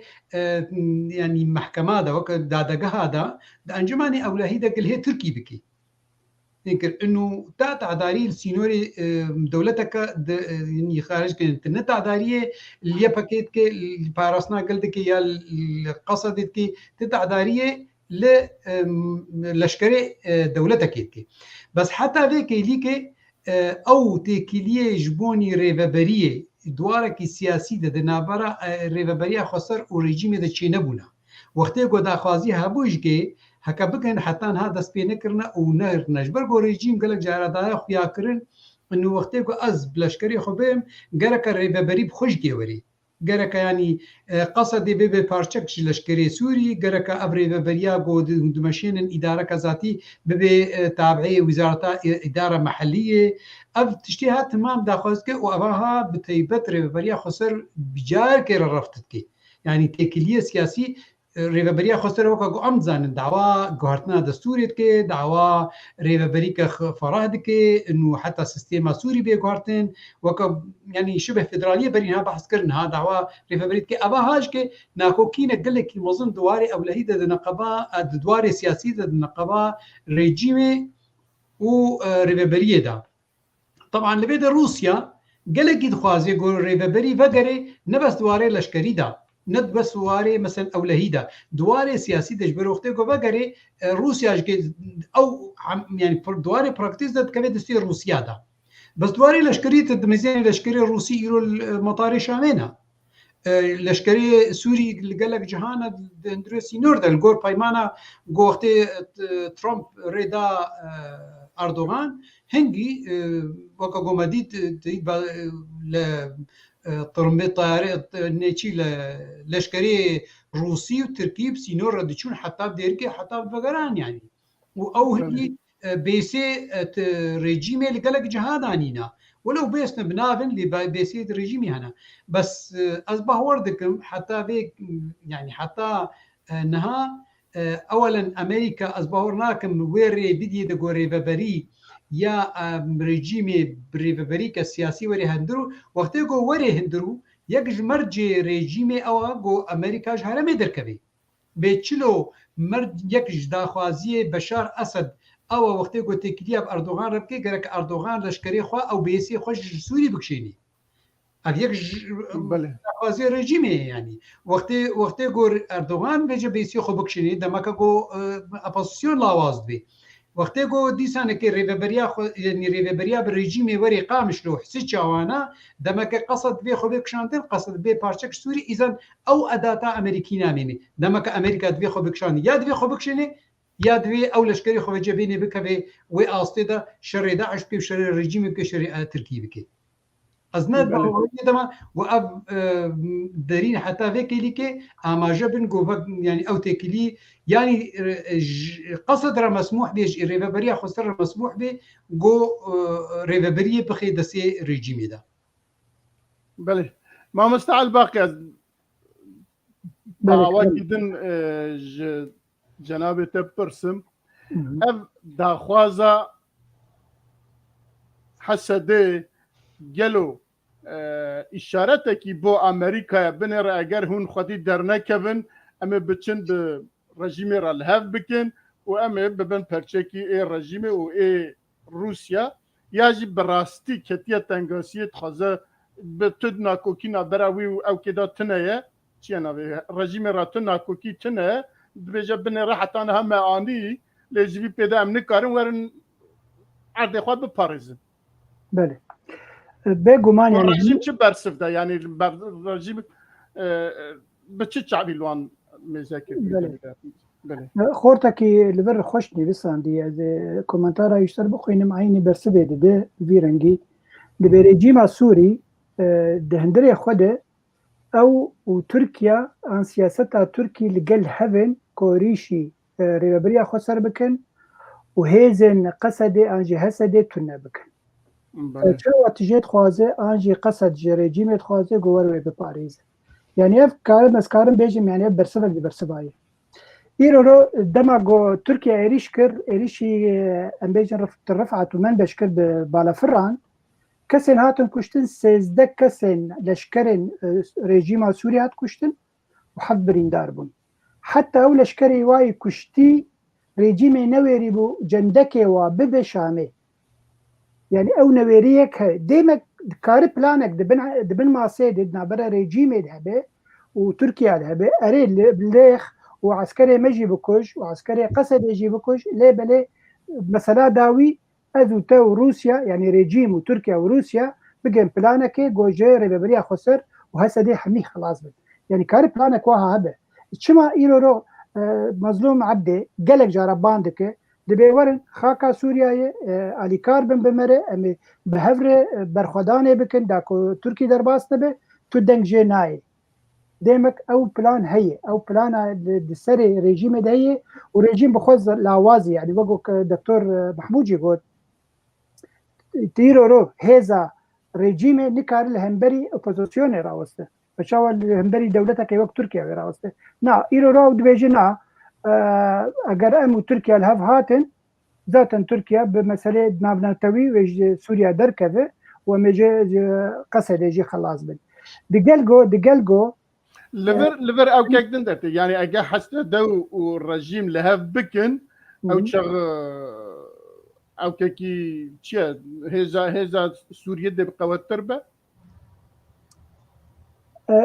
بيجومان وقت ايرو لهف هاتن والي كاريج دولتين اوبوزيسيون جي نامينه لا دقيقه كلمات وقت الي كاريج دولتين عربه 23 دولت عربه ايرو رژیم کاره بخوازه رژیم کاره الي کاری بخواز دولت عربه اگر روسيا نبا الي کار جيره وتخوازه براستی مثلا سوری چاره سر بك حتى رژیم بخوا ايرو نما تخوازه مثلا سوری چاره سر ببه جبر قلقتش نما دستوي دنن ودولت عربه جي خوجت باريزن جبر كتنن وقو كونجالك جني وقالك دولة زلهز درباسي في كريسا سوري بونن يعني مثلا قلت كويت كيبويه ليه بلا هجر عرب خو بكنيك وببن علي كارج بشار الاسد وبشتبانيا امريكا كارن مثلا شارع سربكن وكارن حتى روسيا بركي جدر نكب جبر روسيا استراتيجيك ويقالك مازن بريجيم رهيه ليه بلا هجر هات نبون يك ويش اخوي بلانا تركي جيبي جوهرتن بلان تركي وبيجو هرتن إجبار وقت أو تخازه أو رژیم نزیکی هببن إجبار دونا بير وزير إجدار به تركيا قلت قو أمو رژیم جلكي نزیکی هبون رژیم سوري ما بس رژیم سوري ديمك بلانك هيد نابرا واده قو جهسه ده أنجي جيبك حمي خلاص بله جلك سباس بس از باور دكم كاك الفيدري وقتي قول أو بلان تيت وكا قام زانن أب هيفايا بيسيوا إن ريفبريه واي أو لهي تكليا بابرت كنو كقمزان هاكان فيدان تقريبا حفتي كل سوق القاع شامي مايا حتى جروب مازن حتى وزير هندروي تركي قالك جاراتي عفرين وبتيبت اصبح ورتكم هناك ريجيم بينيه يعني او مسلكه افجي درباس هنا يعني بس از نادو بهوريه دما انه ريجيم وبرجوانديه تركي قبول بقي حتى وقت ابوزيسيون سيرفي خرطبوني بي همبری وینا به چلو قبول بکی انو او ترکی پبر کار بکن دا پشگریکا ملت کرد یاری و بریا خسر داخل نوک پشگریکا نتوی پبر هر دو دواری نتوی ددگنه هف انو نتوا عربی و نتوا ترک دجی نتوا ملت کرد وکا به چلو ترکی بوارته که وکا ترکی به چلو ایران به ایران ردکه شیعه و سنه جبیر دکن جبونی پشگریکا ملت کرد یعنی چلو سراز بکن الرجيم مش خود الترسي وقت يقول صبا ريبابريا خسر هري وكس السر صحيح نمي غير أبوزيسيون سوري وهنجي تركي بكل بحساني دكاري بسجريكا أبوزيسيون يبكي خورتر بكي ووكا قوتي برجواندية بروسي رجالك خورتر هاي الرجيم بجار كيرا بقواري نقول إنه كبيه هندرو دا ومثلا تركي وعرضي دا قركار كي نا وإفشارك برديسور روسيا قوبي لرجيم خو بيقهرتن ورجيم مش بيطرسه رجيم دزاني أبوزيسيونا سوري أبوزيسيونا سنية تكفيرية صبر رجيم بيقهرتن إذن آواسري ملتي علويتي نقرب كرين يعني أو ملتي علوي دكبنا مطرسيك قال لك مزود أصبحور ناكم رجيم بشار أسد في تكلية بردوغان ربكي وبيرا كار بكي جبوني ريبابريا خسر وبشجريكا ملتي كرد سراس بكي بريغو بشجريكا رجيم دي أبوزيسيونا سراس بكي دكتور دانه يعني دماغو ببري كميسا دماغو ترك اگه بيج رژیم ترکی و رژیم بشار الاسد بالهف كرن بيجو مانو يصير حسابي اوبوزيسيون تنبذ هنجي جهب بكذا هنجي از اجي بترما بس او بري وينا غرق اوبوزيسيون بهلاندن اوبوزيسيون غرق بهلاندن ونميني لاواز بميني بوكا جروبا كابتشوچ بميني اوجك بوكا بناف هنجي يعني كي تكي راسته و يعني فشار حتى والرجيم قبول جنكي وايران فشاري بردي سر يعني وقت روسيا قبول لك ايران كاري فشاري بردي جبرغو او لهيا ايراني خوش قد ما ترسي كده او ايران بتشلو تركي خد ترسيد هندروي خد كردستان صوبا باندورا ريبابريا خسر باندورا خل الهندروي تركي بك هي نفسها وينا باشوري كردستاني وباكو روجافاي كردستاني باندورا خو الهندروي كردستان ايراني بكن كردستان رجلات بكي يعني حمي بابا هاتي جريدان واوج كبرجواندي اوانايا ريجيمن دجي داغركاري كردستانينا بافرتي كليا دكنجبوني داغركيا ملتك يعني دكتور چما تركيا بخوازه كو هيزكي دبن امريويدا يجي لباويه ودبن اوكيويدا كارتكا چما بخوازه كو او جورتي رابا يجي قوتوينا منه اوبوزيسيون انا بخوال ناف اسطنبول انقره واللي داخوازه كي تركيا بريفتش يجي حتى تركيا ريندا وتشتكيناك تركيا چما بخوازه بيا جورتي راكي ناكاك ميرزا ناهي ناخوازي او خو حتى هذا بيكتيني والجوروك عاداتك وكم ميثودك دستي خد پر خردبون کارت کی وقتی بیراما د پیمانه 2015 یا پیمانه 15 یا اساس سوچی دبو وقتی بریار دا گوت دی روسیا گوازی مثلا لشکری هيئه تحرير الشام كشين ما باكوري ام4 ازي تشكي جراجي هلينم وحمد بيك ناني جبرغو تركي خوشك زاني اب ادوات اويا جدستي هري اذا باندورا وينال سر روسيا جيم بي باندورا وينال سر سوري تمامي كيم بي نا روسيا تجاري ما زين وقت وقت روس تركي دبج اخوان مسلمين براي مسلمان برداي مصريه بيشتي غوتي كليب سيسي راحت كرن كان جيب دبج أبوزيسيون سوري وكيم بكي بيشتي غوتي كليب بأكد بأمنيني إنه فعلا وتركي الرجيم بشار وإيران بفرة تكليا بتركي ربكن وفشارة خبرنا سر ريبابريا خسر وسر ملتي كرد سر بيتريكا النتوية يا كرد أبناء بيشتي ويناره وقاقو أمد زانن تركي قلق جارش بور برجوانديا خوش وقتي بسر كبه بازرگاني بروسيا ركر دي ديرا غوطا شما غوطا دي رجلات دي فروت زبداني فروت حلبا رجلات فروت شما دي باكوري باكوري حماي فروت حمى بازرگاني بروسيا ركر وحمى أبوزيسيون سوري آني كوم كرد إدلب ده بله يمكن دو وقتي جو كاريبو حمى بيش قلت يا بقي وقطر بمليار دولار ددا بس فيش قلت يا بقي بس حمش بوني تشيش بوي برجون دي يعني دفج غوطة بردا ودفج زبداني بردا ودفج شمالي حلبة برداش بوني الباب وجرابلس بيش نارا دفج حلبة بردا ودفج شمالي حماي بردا جبوني عفريني يعني اف بازرگانی که يعني دولت خوشک سر کار دکه ترکیه خوشک سر کار دکه زانی چی کنگی بازار بکه وکا گوته دا ماجا کر و دفش اپوزیسیون پاساری نبردی. بله ما مستعد باقی تشتك بيجي بله والله بيجم كاره دس جو اپوزیسیون برده جبری رو دولت عربه اگر هات و جو ترکیه خواست لهمبری برجواندین مزن پیشکشی ترکیه کرد ترکیه اپوزیسیون بده دلیره ترکیه دفروش و خلاص ده و او بخوا سیگنالک دا اپوزیسیون سوری دما گوهی تحریر الشام عن جبهة النصرة در باسی عفرینه کرد وقت شتکی از کارم ده 24 ساعت حمی اف هیزن وی چکداری از وتو نبکم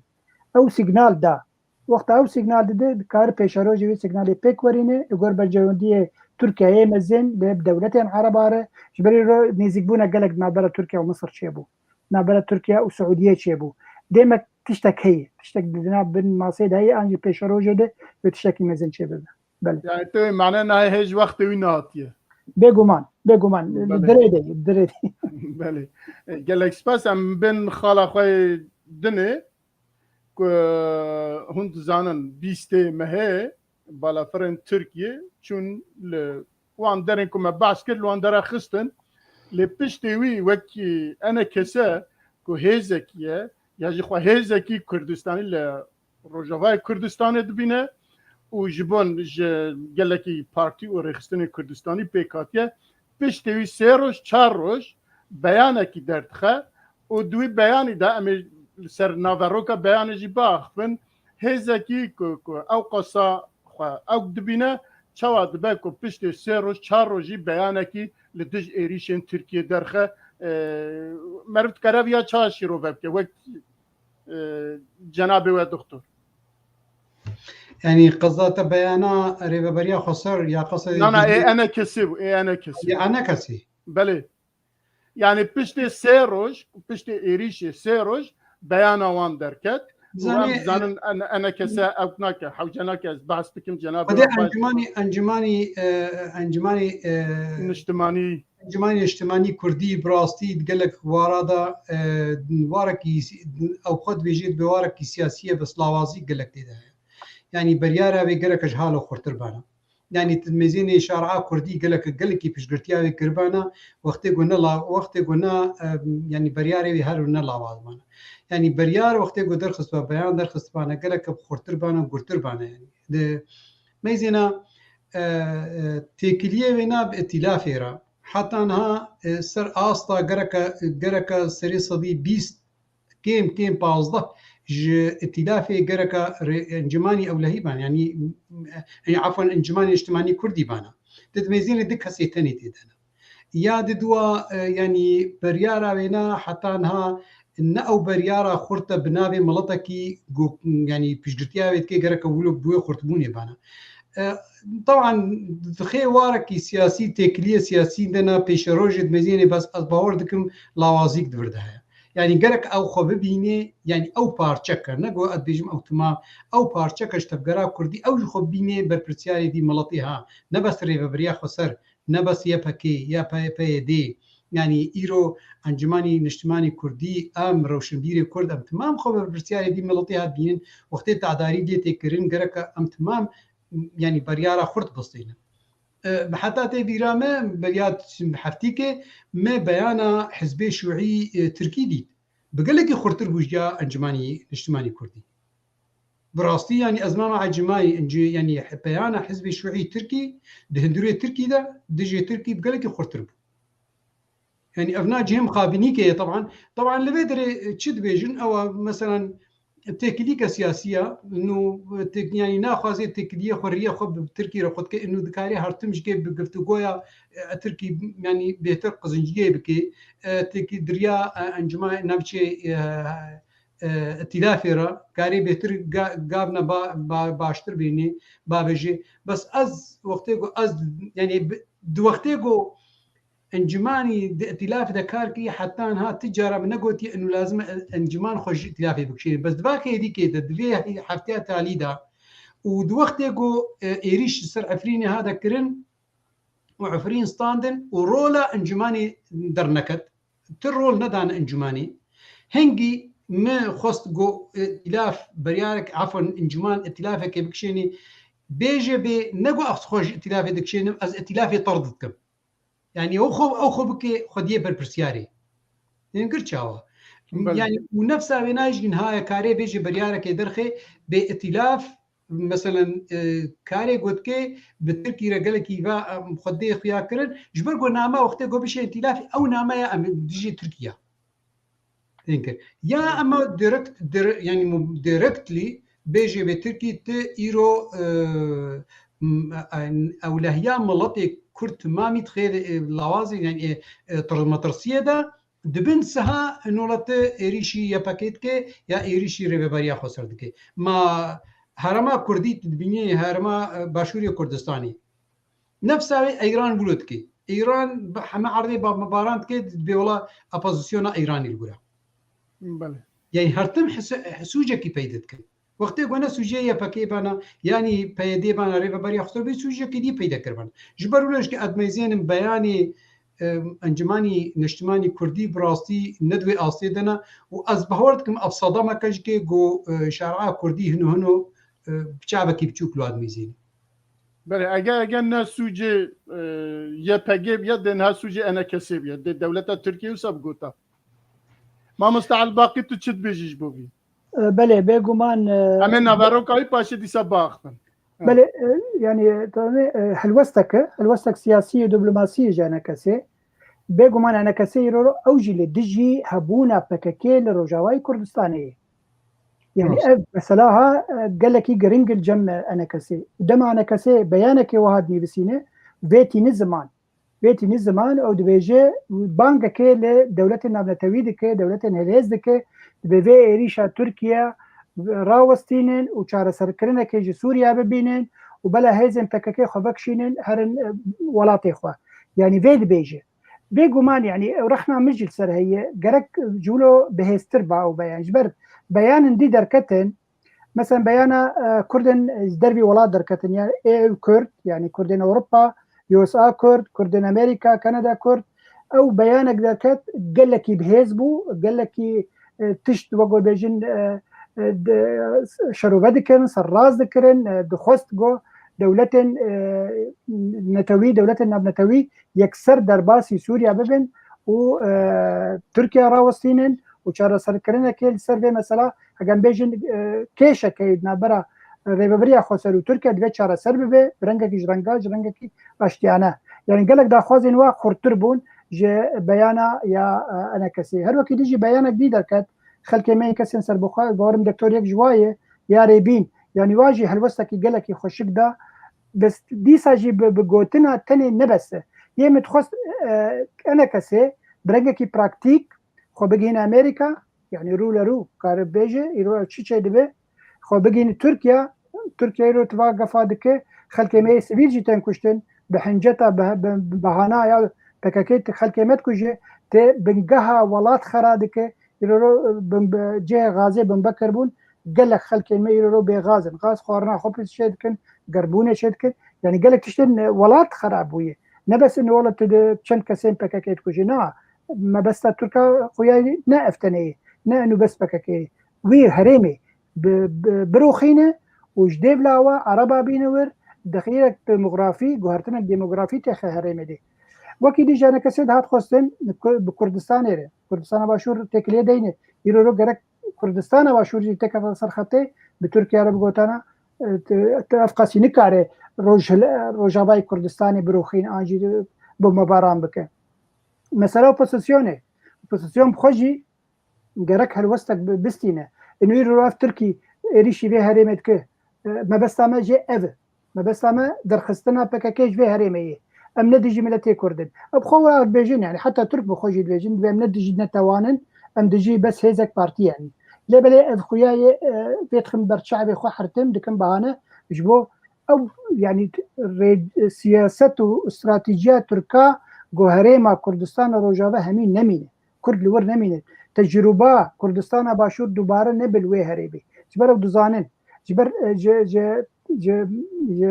داخوازن وا جامريكا دغوت او برين لوي منطقه بترول لوي منطقه دبي نش خلكي منطقة تنيرة أما بي سروي صرخلا يا بنجا يعني شعب تركيا قال لك لهريمي قوي هريمي جي نتوا كرد فالا بك نتوا انتيتي خشونا ويدي او كاربه هيزا خوا سروي نتوي باش تشيك بك لي بلي انا كسيد هات خصن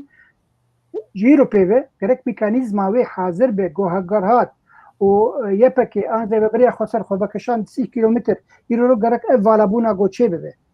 او شونه بگره جا انا بخو حاضر بك گوي شونه بگره و خودي له خلق خود ركبه خودي له حريمي خود ركبه بله ما مستعمجي ديزاينر ميرزا ازي اخفتنا كوتيل بيدي بيجي كلام بيانا يعني جماني اجتماعي كردي قالك هرتمجكي طبعا القول رأيها منها بلكي جاميرا رأيها وهايا قالك هرتمجكي ناكوكيد نابرا تفقرا كردي دا وناكوكيد نابرا تفقرا كردي وملضة جدبكي اب ناكوكيد نقباوي ومثلا ريفابريا خسر دا وبيدي دا وكا اپوزيسيوني وريجيمي دكاري ولو كار بير بكي انه اف ايرو از دجي في ريفابريا ما بير قبول ناكم اب ناكوكي نابخوية استروي بسكني وبخورتي استر بسكني انه از في ريجيمي تشي دواري ايديولوجي دبي تشي دواري تكليا دبي تشي اس قبول ناكم وكا بتشيلو مثلا اسايشي وهات دي كونغرا هيرفان بخورتي استر سكني بنا هو خارق متوي بس دواري ناب دولتي ده وقتي جو تخينا هفدا يعني دجمناتيا دجمن يا تركي وايراني ودخينا بدا وفاي دي جي بير جريدتي الباورتكم شاشتي كقالك مازنا وقالك اشتبقرا كرديت كم نبي شاشتي ده يعني ناكوكي ناف دولتي يجو داغركاري كردستاني بمدجي ملطي كرد وناكوكي ناف خدا دخلنا ناف هفدا ابنا لوازيكي تخيل في تبقرا كردي بتمامي ده بله نحن ما مستعل باقي ازانا دفيجم انا كسا مسريدا جو بنابي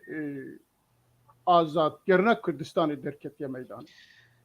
و جی 15-16 هزا پیکتی لی دبویره کی وها دا پشت 3 روز 4 روز کاره بیانه کی درخه اما یک که براستی هزا کی که وسا بیجه از خوی کردستان ما جبوی کار دکم جبوی وها دکم پشت 3 روز 4 روزی که دپیشیا وی دا وکی دکتر جی باس کر کمونیستین ترکیه بیانه کی درخن بلکی جوی هم زودتر هم جوی بناورکتر جبو کرده درخن چوات کاره و سببه یعنی پشت 3 روز 4 روزی بیانه کی درخن آدودیا انا کسات بیجه بانگه کی دنا بیانه خودت کرد به گره خلق ما و داره لخوار را گرن و هرم ترک نکن آیت چه دایا بی خلقی یعنی تو چوات کاری پیشا او خلق تعدایی ببینه او خلق ورق کشتن او خلق برچی ببینه تو چت کاری جوان را بکی که جوان را کاری بیجی درنه که جوان درا نچن بله بلکه تیبی را تکک میرزا بری 2 هفته هم دکتر حکیم بشار کرد بو میوانی خواه وی بخو گود گوه ترکی لحریمه بخ اوی دزانی بو او دزانین يعني جبر تريد حرتم نافا بوزيسيون دنن هاي واجهه هي قول بيخل ليه بلي وقول بيجن جبوغو خديل خلكي خدر كبن انه نا ريشا قودبه نا قرك نبي رنجيبه يعني او هالوس دده خويا كرن او هالوجي بيقومان درنكت سيروج درباز بو يعني تريد شازح ده هيزن حتى قول هب جيبن حتى نرين هب سين وحتى كغزا خبني بسينن وقتك يدخل ليه بدي ساجي وقت تقول هجر او خد بين خدينا توكر خدي ملتي خلكي روجاواي كردستاني قرك بهستربن قرك يكثر روجا كم بقوتنا كاريجو تركي دك كاركي بدر حقي بكيماني وقوم قلت در حقي خلكي مي سبيل بنقهوي يا ولاتي دجمناتي دك وقرك بانغا خو بكاندانا امريكا يكسر نيرو كا تركيا شتك قالوا وقول بيجنا باكس داي مثلا بوشيات نيد بي مثلا جولو مصر خوياي قالك زاني بونا قالك كر ميكانيزم كوكم قلت ميكانيزم خوي خوش بكاربانينا داكو كاربا براستيجي خدي ملتي قدركتا يرو وقت بيجن خلكي خوي هندري ولات ور بمنن جبران بفي ليفين كتميرزا بلكي تو روشا كردستان روجاوا قالكي ناسناك يعني برانيا خلكي انا كسيريه خلكي مي سبيل خلكي مي فقير هي بلنغاز دورن وبخوجي ده كونغاري خلدار خستن هي زورن همي بارتي الورن يعني هجر هنك جدر بي ولات هبن او جي هنك كوادرن واهن جدر بن انجي سروكي بهنك بارتي اللي جدر بن يبقى لو دندر ولات هنن او هو الداني دين يعني معنويات واهل دين داكو خلق نرف نجي خو انه بيش روجي ده هجر هاتو بككش بهذه ما دركت يعني امكارن من خدي هريم اخو امكارن هريم اخو بريفه ببن اف بيجومان يعني بن نزيد ولو بله البته زعفت تشتهيكم سرباخ بن باورك با او كي مجاركي برنامجيه جبوي از زياده اوكناكم ل تخازم او كي جيب بيرسون يعني 2 هفته 3 هفته برينها كنت بيا كونغرا خو بكرانا انا كسا تشي ريفبريا خسر ريندا و باواكي بيجن فورماليتا كرن وقلت امي باشي ديشا كونغرا كي جيكي مناسب امي كونغرا خو تشيبكن لي تشابو كدو ريفبريا خسر ريدا و اواناجي لوي كونغرا خو تشيكرن برجبو من ام به بروبلم اگر دکتر برسف بده برا برسف بده اگر نه ازش تپرسن تمام و از کورتی برد بکاک با مانی کاری بشتری براستی از خود میزین من گوتار اکثر وینا بلاکر از خود میزین انه کنگرا یا وای یکمین وقتی گو خواست الدار خستن و اسایش نهشت ادبهم بالعكس قزنجي كموزن بوش انجام اجتماعي كرديرا يعني نافك دبوا خستن انه والله فايا كونغرا خد خص نرخن جبرغو ناكوكيه دنا وادا وبروبليمي قد كونغري در كتبانا وقلك از باور دكم لسر كيه بي اماجه بي كيه بسر كبي هيك بروبليم انا تشي تكليه بيتلا يعني قلك بروبليم انا قركا ويدر كتبانا سر ميدان از باور دكم يعني ولو ام نبيرنا اسايش وازاديا يعني سياسي يعني بندست بكن چه انجمن اجتماعی کردی به چه پارتی دی به چه اپوزیسیون به کی به يعني گرک ديمقراطي وكقول بيجن ديمقراطية گرك ديمقراطية الجماعة به يعني بس تشتي جو هاتا كرن يعني ادبيقي قزنجيك بوش انجام اجتماعي كردي بس قالوا افنات تشتكي درست كاتشما ابهاتا كرن وكقول دا خويدان خويا كرن انه امريكا قوتبو ولا بكن ما بريار صانديا كاك مظلوم وبكن شما أصايش قالوا أصايش ولقى خورتا بريارة أمريكا رفت كي بريارة سيد كاك مظلوم لغوت كي ويا قصدي ويا إريغا بريا خسر وشكتي أز بهور دكم آخفتنك قال لك فراترها بو أز دور نابينم هناك قصدي بخوش كي يعني هناك أنجمان اجتماعي كرديش كي يعني دوي كاريدا يعني سوش جواجتي ده هيا بس بشكل قشتي يعني گرک انجمن اجتماعی کردیش که بزن به و همه تبگرا کردی ایرو بزن به وقتی گو ابره و بریا خسر ایرو نمیمی از بهور دکم پیشگیری که ملت کرد روجراوی کردستانی دا و بیو که پیشگیری که کردستان اصور اولا کوچباری گوت کردستانی در کتنه کس نمانا یاد دوا ترکی اردوغان تخوازی میلیون کسی دیبین سر میلیون کنیف دور دیا یا سیاسیا از ندوی بهوریه دما گو انه ترکی ويري بدي انجماني اجتماعي كردي جو حتى 1% كي غوري ببريه بكي عفرين لبرش عبايا عفرين سري صدي نوت وبينج كرد بون دكاري بخي دستيري ببريه دخ انجماني اجتماعي كردي دا بهلي ملطي عفريني او ريببريه خو بكن واز باوردكم دوي واردج كي وقت غوري ببريه خسر هري دستر حقاسي شاشتيه ونخنيغو عمله دكن گو ایرو وکی که هره نه بس انجمن اجتماعی کردی نکاره کنگره خدار بخی و نکار به خویا خو بده خویا کرنج که سر صحیح بله و بالتایبت وقتی گو اپوزیسیون سوری وری وقتی گو کس نوکا مثلا حمزات و عمشات یا هيئه تحرير الشام ورنوي منطقه بله ما مستعد باقي تخازي تشتك بيجي بله بگو من از الورج بلکه دجی دکتور دماكو ريجيم بعث وريجيم لسر خبو وحمي هيزوي لشكري هبو انا كسب بارتيين خو طبعا شيخنا انا كسب بارتيين كردي يتبقى كردي سياسي كاري خوي بهز دكرن وكونغري خو دار دخستن بلكي يمكن هنيبو يعني سريبو نبر بتشعبو لبلي كاري خوي سياسي خباطه خبر دوام دكرن وحساب ريجيم يجي كرن وبيجو مان وا كونسيكونس قالك داتاني يعني وا قالك كتن حبسات تعدل وادهات جي وظيفه وبرده وبرا وادان وبيكار دهشتن و تاور وجه دكرن لي بلي كاري خبر دوام دكرن يلو نظام يعني اگر بريا خسر بمين بيغمان باشتره اگر او وكري بريا خسر وانا كسي بحفر كاركي باش بو ملتي خبكن بتشاكي جلكي باش به بس اگر هات وري بريا خسر هميچو ملتي كرد نار ملتي كرد هي بمينه وبارتيين ما سياسي تبقى كردي وهي بمينه يعني هجا يك كرتني بمين اللي رجافاي كردستان تبي او كار تمثيل ملتي كرد بك كار تمثيل يعني ريجيم به ترك بن اوبوزيسيون به ليه بلي تشتك هي بالا ما على الباقي ليفر برسكي درتي لعفريني انا هاوس انا يعني انا كسالي وين ريفابريا كرت كيانا تمام متخصص زي بيجي مش كرما تردد متخصص زي بيجي غلطيا جو كتن دعفريني دي جرك دوباره نبه هگر لقامش لو بان لكوبانيه بان درك دبه جرك انا كسي الملتي خودي دركبه بهز دركبه كي وره وچکدار به وچک دستی ویده به بیجه ام خودی عردن باشه هون هاتن ور وک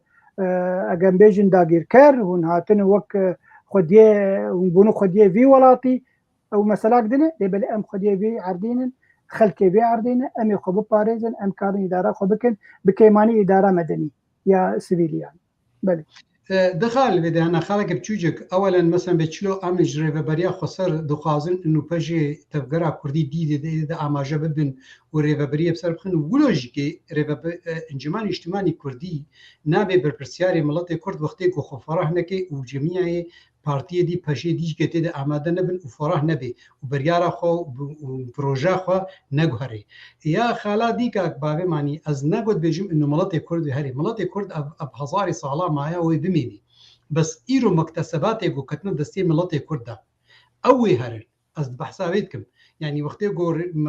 جو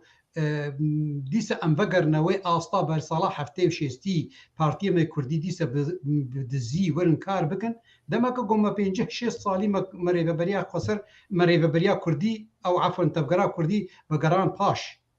ام ناخوازن گو اف چتی دستی مده بکبن ام دخوازن چتی گو هنه بسر بکبی يعني وقتی گو امج ریوبریا خسر دخوازن انو تبگرا کردی دی چه انجمان اجتماعی کردی به چیه دی بن دیده آماجه ببن و کار بکن جبونی گو گاوی باشتر بیکرین جبونی بهتر پیش بکبی بس وقتی گو تمام هری لبی داری ما ملت کرد بتایبت ناچی ملت کرد یعنی 5-6 مليون انسان يعني او استری صد ناچی بس او يعني او گرانبونا وینا نامینی او داخوازی نامینی از این نمونه که این باشور کردستانی باشور کردستان سیستم کا فدرالا و هاتی دانی سر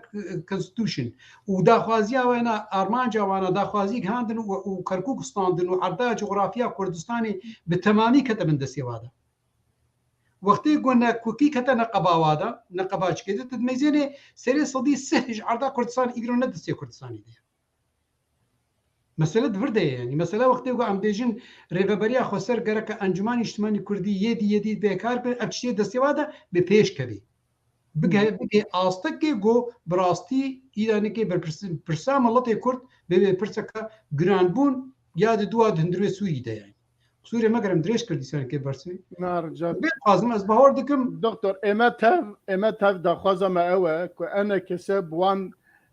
ارکی خواه رابع ارکی خواه بجیبینه اگر نا تو او کمل همبر انا کسیتنه بله راستی و تو گویی تو ارکی ما اوج جامعه حوالی من دوستی من اهلی من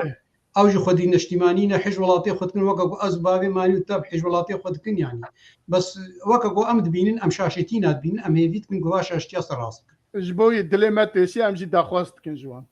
انا كك مرزا يعني هوالكي باش نيفسان دي محمد زكي وسيسلاف رجبوي هوالكي مي عند زياره دبي شفو روج ريبابريا خسر دبي ام ريبابريا كردينن ام الديمقراطيه يعني ملتنا ديمقراطن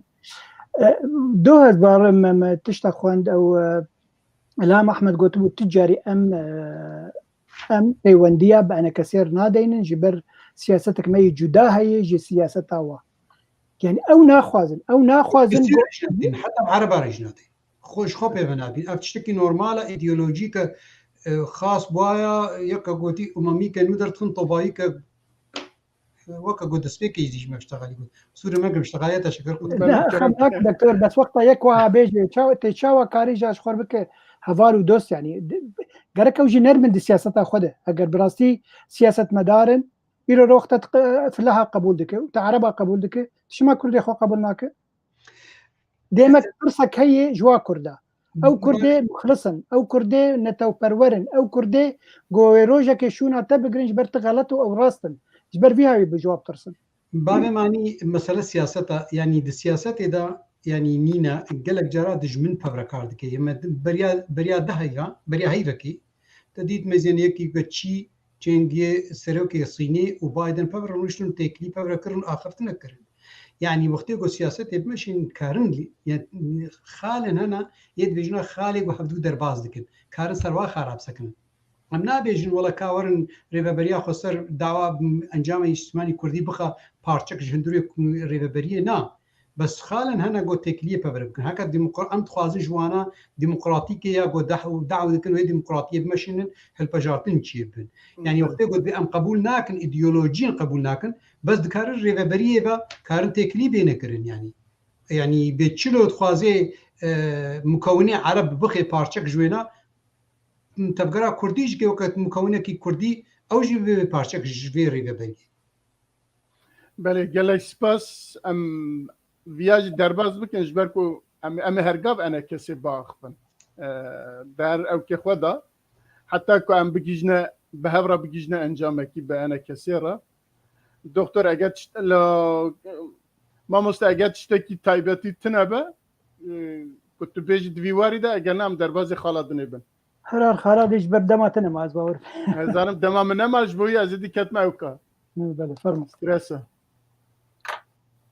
بله دوی ترکیه جبو روستاندنا ایریشن خواه امریکا یه چه خواست دکتر ترکیه جبو روستاندنا ایریش از باور دکم به امریکا را رونشتیه و آخفیه و گوتیه هنکی خال دای پیشی یکی جه وک نمونه گوتیه داهاتن پترول لگل اون اپوزیسیون من یاجی بیجن هزا ملیه سوریه دبید لگل وانا پارود وک نمونه یک جی اوه آیا حیات تشتکی و ها هیا که ترکیه لگل وانا جبوی دافاش کریه که او که راوستینه شر راوستینه یا جی ایریشی راوستینه یکیش داخوازیه و نای سرکه هیا انو او هرتمش که دوبارت که چه بروسیا را چه به امریکا را لازمه قوات قصد يعني هيزا قصد وهيزا يكيتيا بارسناقل جاركا جسه كيلومتري يعني دبن سها يعني نتسه كيلومتر بي دبن خطا امشار دبن او هرم بي باراستن جاليه ريجيم بي جاليه روسيا بي جاليه بتكليه بتركيا اب يك خالي هري سركيا و تركي سرت سكني ياد دوا جيت خوازي انه يعني ضمان بده انه يبكي تيريشا نك سر سينوري تركي ونا مثلا البلد تركي بتشما سينور حسبتي نگو سينوري خو يگو دپشت سينور دا او حسبت ايرو هربا عفريني وجهه سريكانيه وانا يگو اپوزيسيون سوري تدا او حسبت سينوري خو وقتی کو تعداری الوید تکرن او ترکی حسب تعداری سروینا آخر پشت 30 کیلومتر دیساویش با خاصینور تحسبینات و گرد ایریشوی سینور 30 کیلومتر جنه ضمانه بدي طبعا اما افناد هندروي سوري دا تركي طبعا ضمان نديد خوازي تشن قال لك فرهدرت خوازي ذهبونا امريكا الويدري بشرط جو بهتري بنا دا خوازيا تركي بباريس نه دي بريفا خسر ريفابريا خسر نميني او هيزك خرط جو به لبه به پارچه کی مازن دندروی سوری دا گو که دستور سوری سر اساسی داخوازا وانا بیدانیم ابد پیش روجی دا سر داخمن یعنی وقتی و حتی نهی لنگو ريفابريا خسر دا تکلی گفتگوی گو صبح شبونی پیش روجا سوری بین دا کرن ريفابريا خسر گرک نه پارچه کی سرکه بیتی دا بله ابنا داخوازی ترکیه گو دندروی سوری دا خوازیج امریکا بتایبه طبعا روسیا تشندی داخواز ندید که اماج ندید که بله بله تو برسوه که امریکا جبو وی هیا دکتر برسبي أمريكا الفيدي بتيبت دائما أمريكا دبشير دبيجيت بأما يعني أفتكلية مني بريفا بريا خسر قواتي قصد كس أداتي قدجي إرهابي تيروريستي بنايني وكا أو بيتين نجبرونجي استجارة دفج جبي في جروبي هانا بردم حتى وقت أصدمانك نبينم إنه يكي ت يعني حتى بجيش تكي هاتي خصن كاتكاري بفي بريارة هرابي إنه قواتي قصد مثلا دي فاما هول مثلا دي كامبا هول دي سردستي راس بي حتى جبرولش كي اردوغان جارك از بهوردكم اردوغان يعني وزير خارجيه وجود جو ام جنا بي جو ام با كامبي هاي جو بندسي قصد ام بي رابن ام واب باريس يعني وقت كنا ما بوج امريكيه خصن بس از بهور ناكم امريكي بها ثانيه ولو بردنج تركيره خالك دي تركي تخازي طبعا امريكا عفوا دخازي دهندروي سوري دا ناخازن دري سوري دركبم دتخوا لازمه تكليه بينا بروسيا را نميني بكريه وجروب توريست هنا ليستا امريكيه جروب توريست وكهي تحرير الشام جروب نصرانه قالك تركي خوا جوا جروبا يعني تكليه خوا جروبا رهليني خلاص يعني نما پیش گرتی آبگی. بله. ماموستاد. بله. پرس یا جی شیروونته کرم که. نه بخو پنج خال هبون دکتور بلکی برنگه کی گلمپری آخوی لی بله. بله. خالو بیجم. او پنج خال بون ترکارا دستی امریکانا کرد. یک جوه دوی او پیمان سال 2019 نابرا قصد و رژیم ترکا پیک هات گو 30 کیلومتر خوابکشینم پاش گرک او پیک وره و خودی کی و بر بچعبکه بن بچعبکه امریکا و روسیا گرک او هبن ظالمن گو براستی هیزن قصد ایزن یه حسد و یه پکی همی خوابکشینم 30 کیلومتر اف خاله کم بو خاله دوا اف ام بیجن هریما سرکه یا نابرا سوریا و ترکیا گرک لشکر روسی تکوینه و لشکر رژیم سوری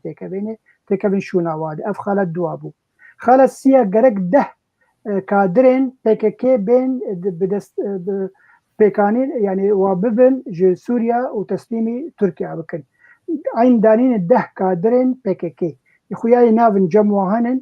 و رادستی امریکا کرن داکو رادستی جنرال مظلوم عبدی بکن خالا چارا گوتیه دوی ام او چکن گران و یه اورتا او همی بکشینه جهره ما آنجی شریطه سینورا نابرا سوریا و ترکیه ده جو دستن حسده یعنی او چکن گران نمینه جبر دترسن گو او چکی آنه که تعداقی لترکیه بکن پنجا و گوته جی گوت ده هایتن یگول هرم ایدن چه مثلا پترول غازه چه مثلا سینورای تایید او دری هنن او جی پرادسین چه مثلا پاچا گوش خلقه دسین پرا افهمی پره گوهاتن دیویژن نبس بو روجلاتی فراته دوی ببین روجاوای فرات یعنی او پره دوی بگهن هرمن کو دبن دستی ترکیه ده اف هر پنج خال را دستی مظلوم عبده کرن مظلوم عبده گوتن قال لك شرطا قال لك جيران جمره امريكا بيك بينن وقوت امريكا جو هجر ام بيك ناين يك وهجر وقال لك زور المكرن ام خو دكشين نجي ام نما شري داعش دكن يعني مثلا هنيك النظام شندي راس شندي دروه لبلي ابد مديا ده هات بلافكرن جو افن شرط مرجع تركيا جو خو في شري راوستينه ونما درباسي روجلات روجاوي كردستان بده بله دکتر تشتکی زده بکی هیا یاتنه اگر نه ام درباز دبن نه ام دربازی خالا خواه دنه ببن نه اویا ما خالا دنه دا خبر دابو نوروز ویا بگوهره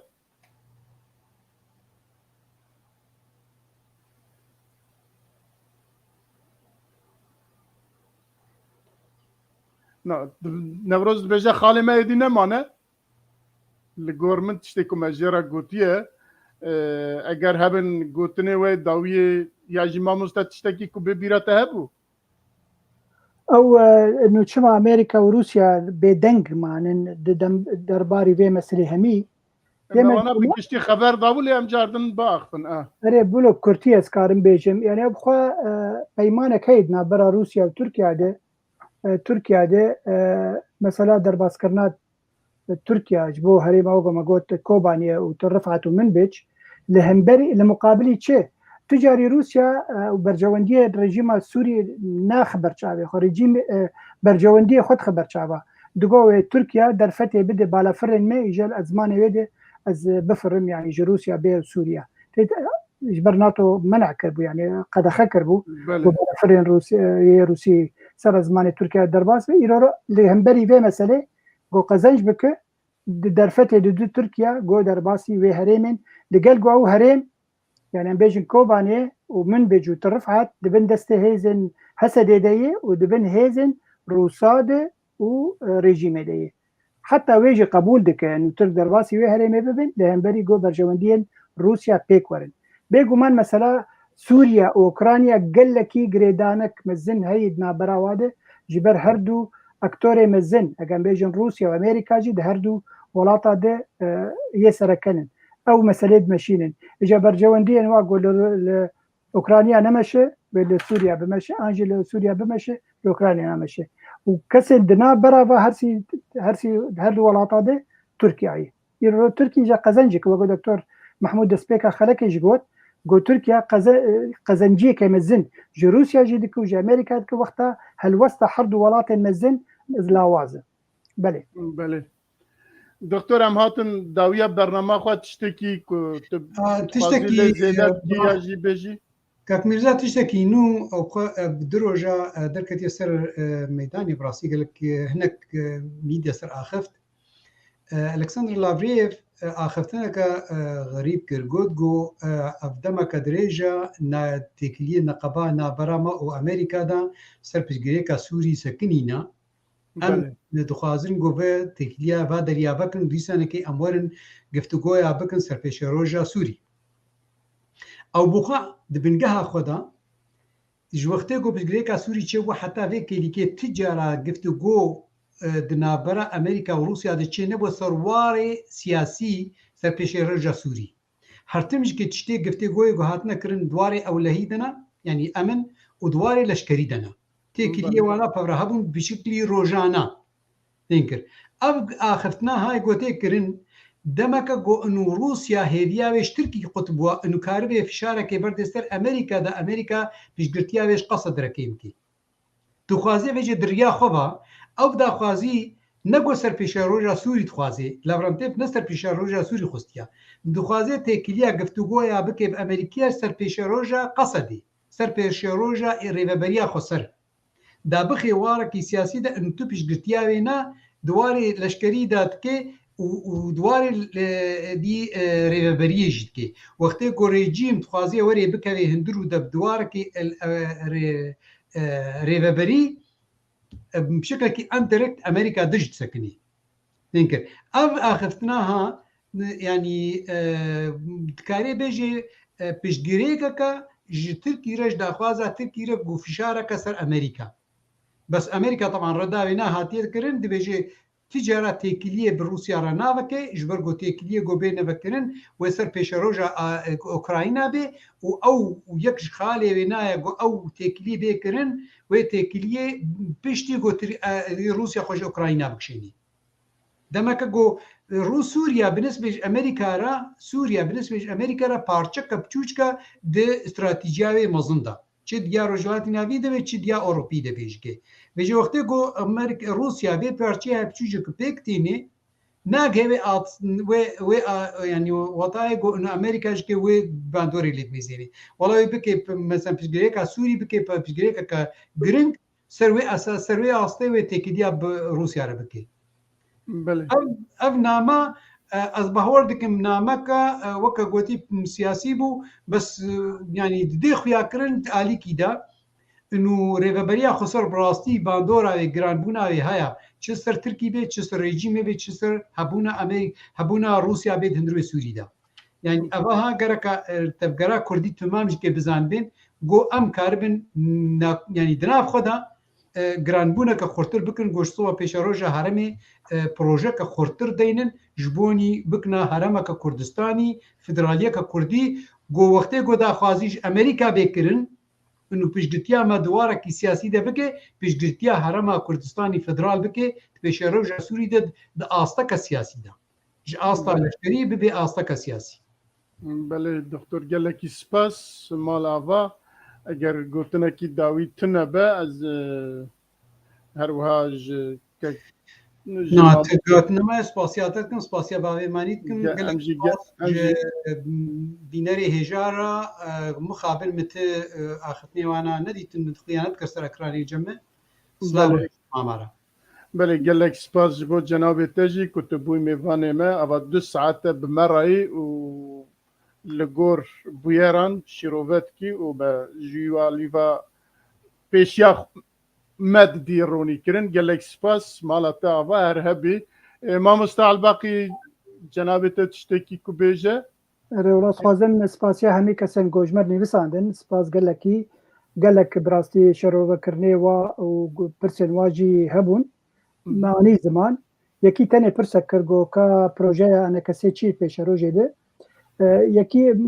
nûnerekî Rûsa got dema got enekesê tê je me dibêje em federaliyê dixwazin ji bo Sûrî tevî û mafê Kurdan sewger bibe. Got dema got em rêveberiya xwe ser tê je me got em tişkî ji wan fêm nakin. Dibe em netewên yekbûyî dixwazin, em demokratiyê dixwazin. Tiştekî behsa Kurdan nakin. Ew cudabûna di nav enekesê û di nav rêveberiya xwe ser de heye. Ji Rûsa re dibêjin ew rejîma ku we dev jê berda em wî dixwazin. Aynı wayî. Belê belê gelek spas bo we û gelek spas bo mêvanê me bo beşdarên me ku ava 2 saete bi me re bi şîrovê xwe bi têbiniyê xwe piştgiriya bername me dikin û gudariya me dikin. Em hêvî dikin di bernamekî dinê de em bikarbin carek din bi we re bin bi mêvanên dîsa qedir bilind û hêja û dîsa hûn li gel şîrove û ew kê xwe li gel me bin û Mamosta Elbaqî carek din spasî te dikin û doktor carek din spasî cenabê te dikin em hêvî dikin em bikarbin carna te biwestînin bînîwerin vira li ser mijar û li ser ew kê xwe Evara me Newroz ji bîra nekiya kontrolê em Newroz ra jî spas dikin Newroz jî ava 2 saete bi me re ekranê kontroliyas xweşkanê roz gelek spasiya me jî gelek spas bo we hemiya û em dibêjin heta bernamekî nû bimînin di xêr û xweşiyê de û bi xatirê we. Xatirê me. Silav reis.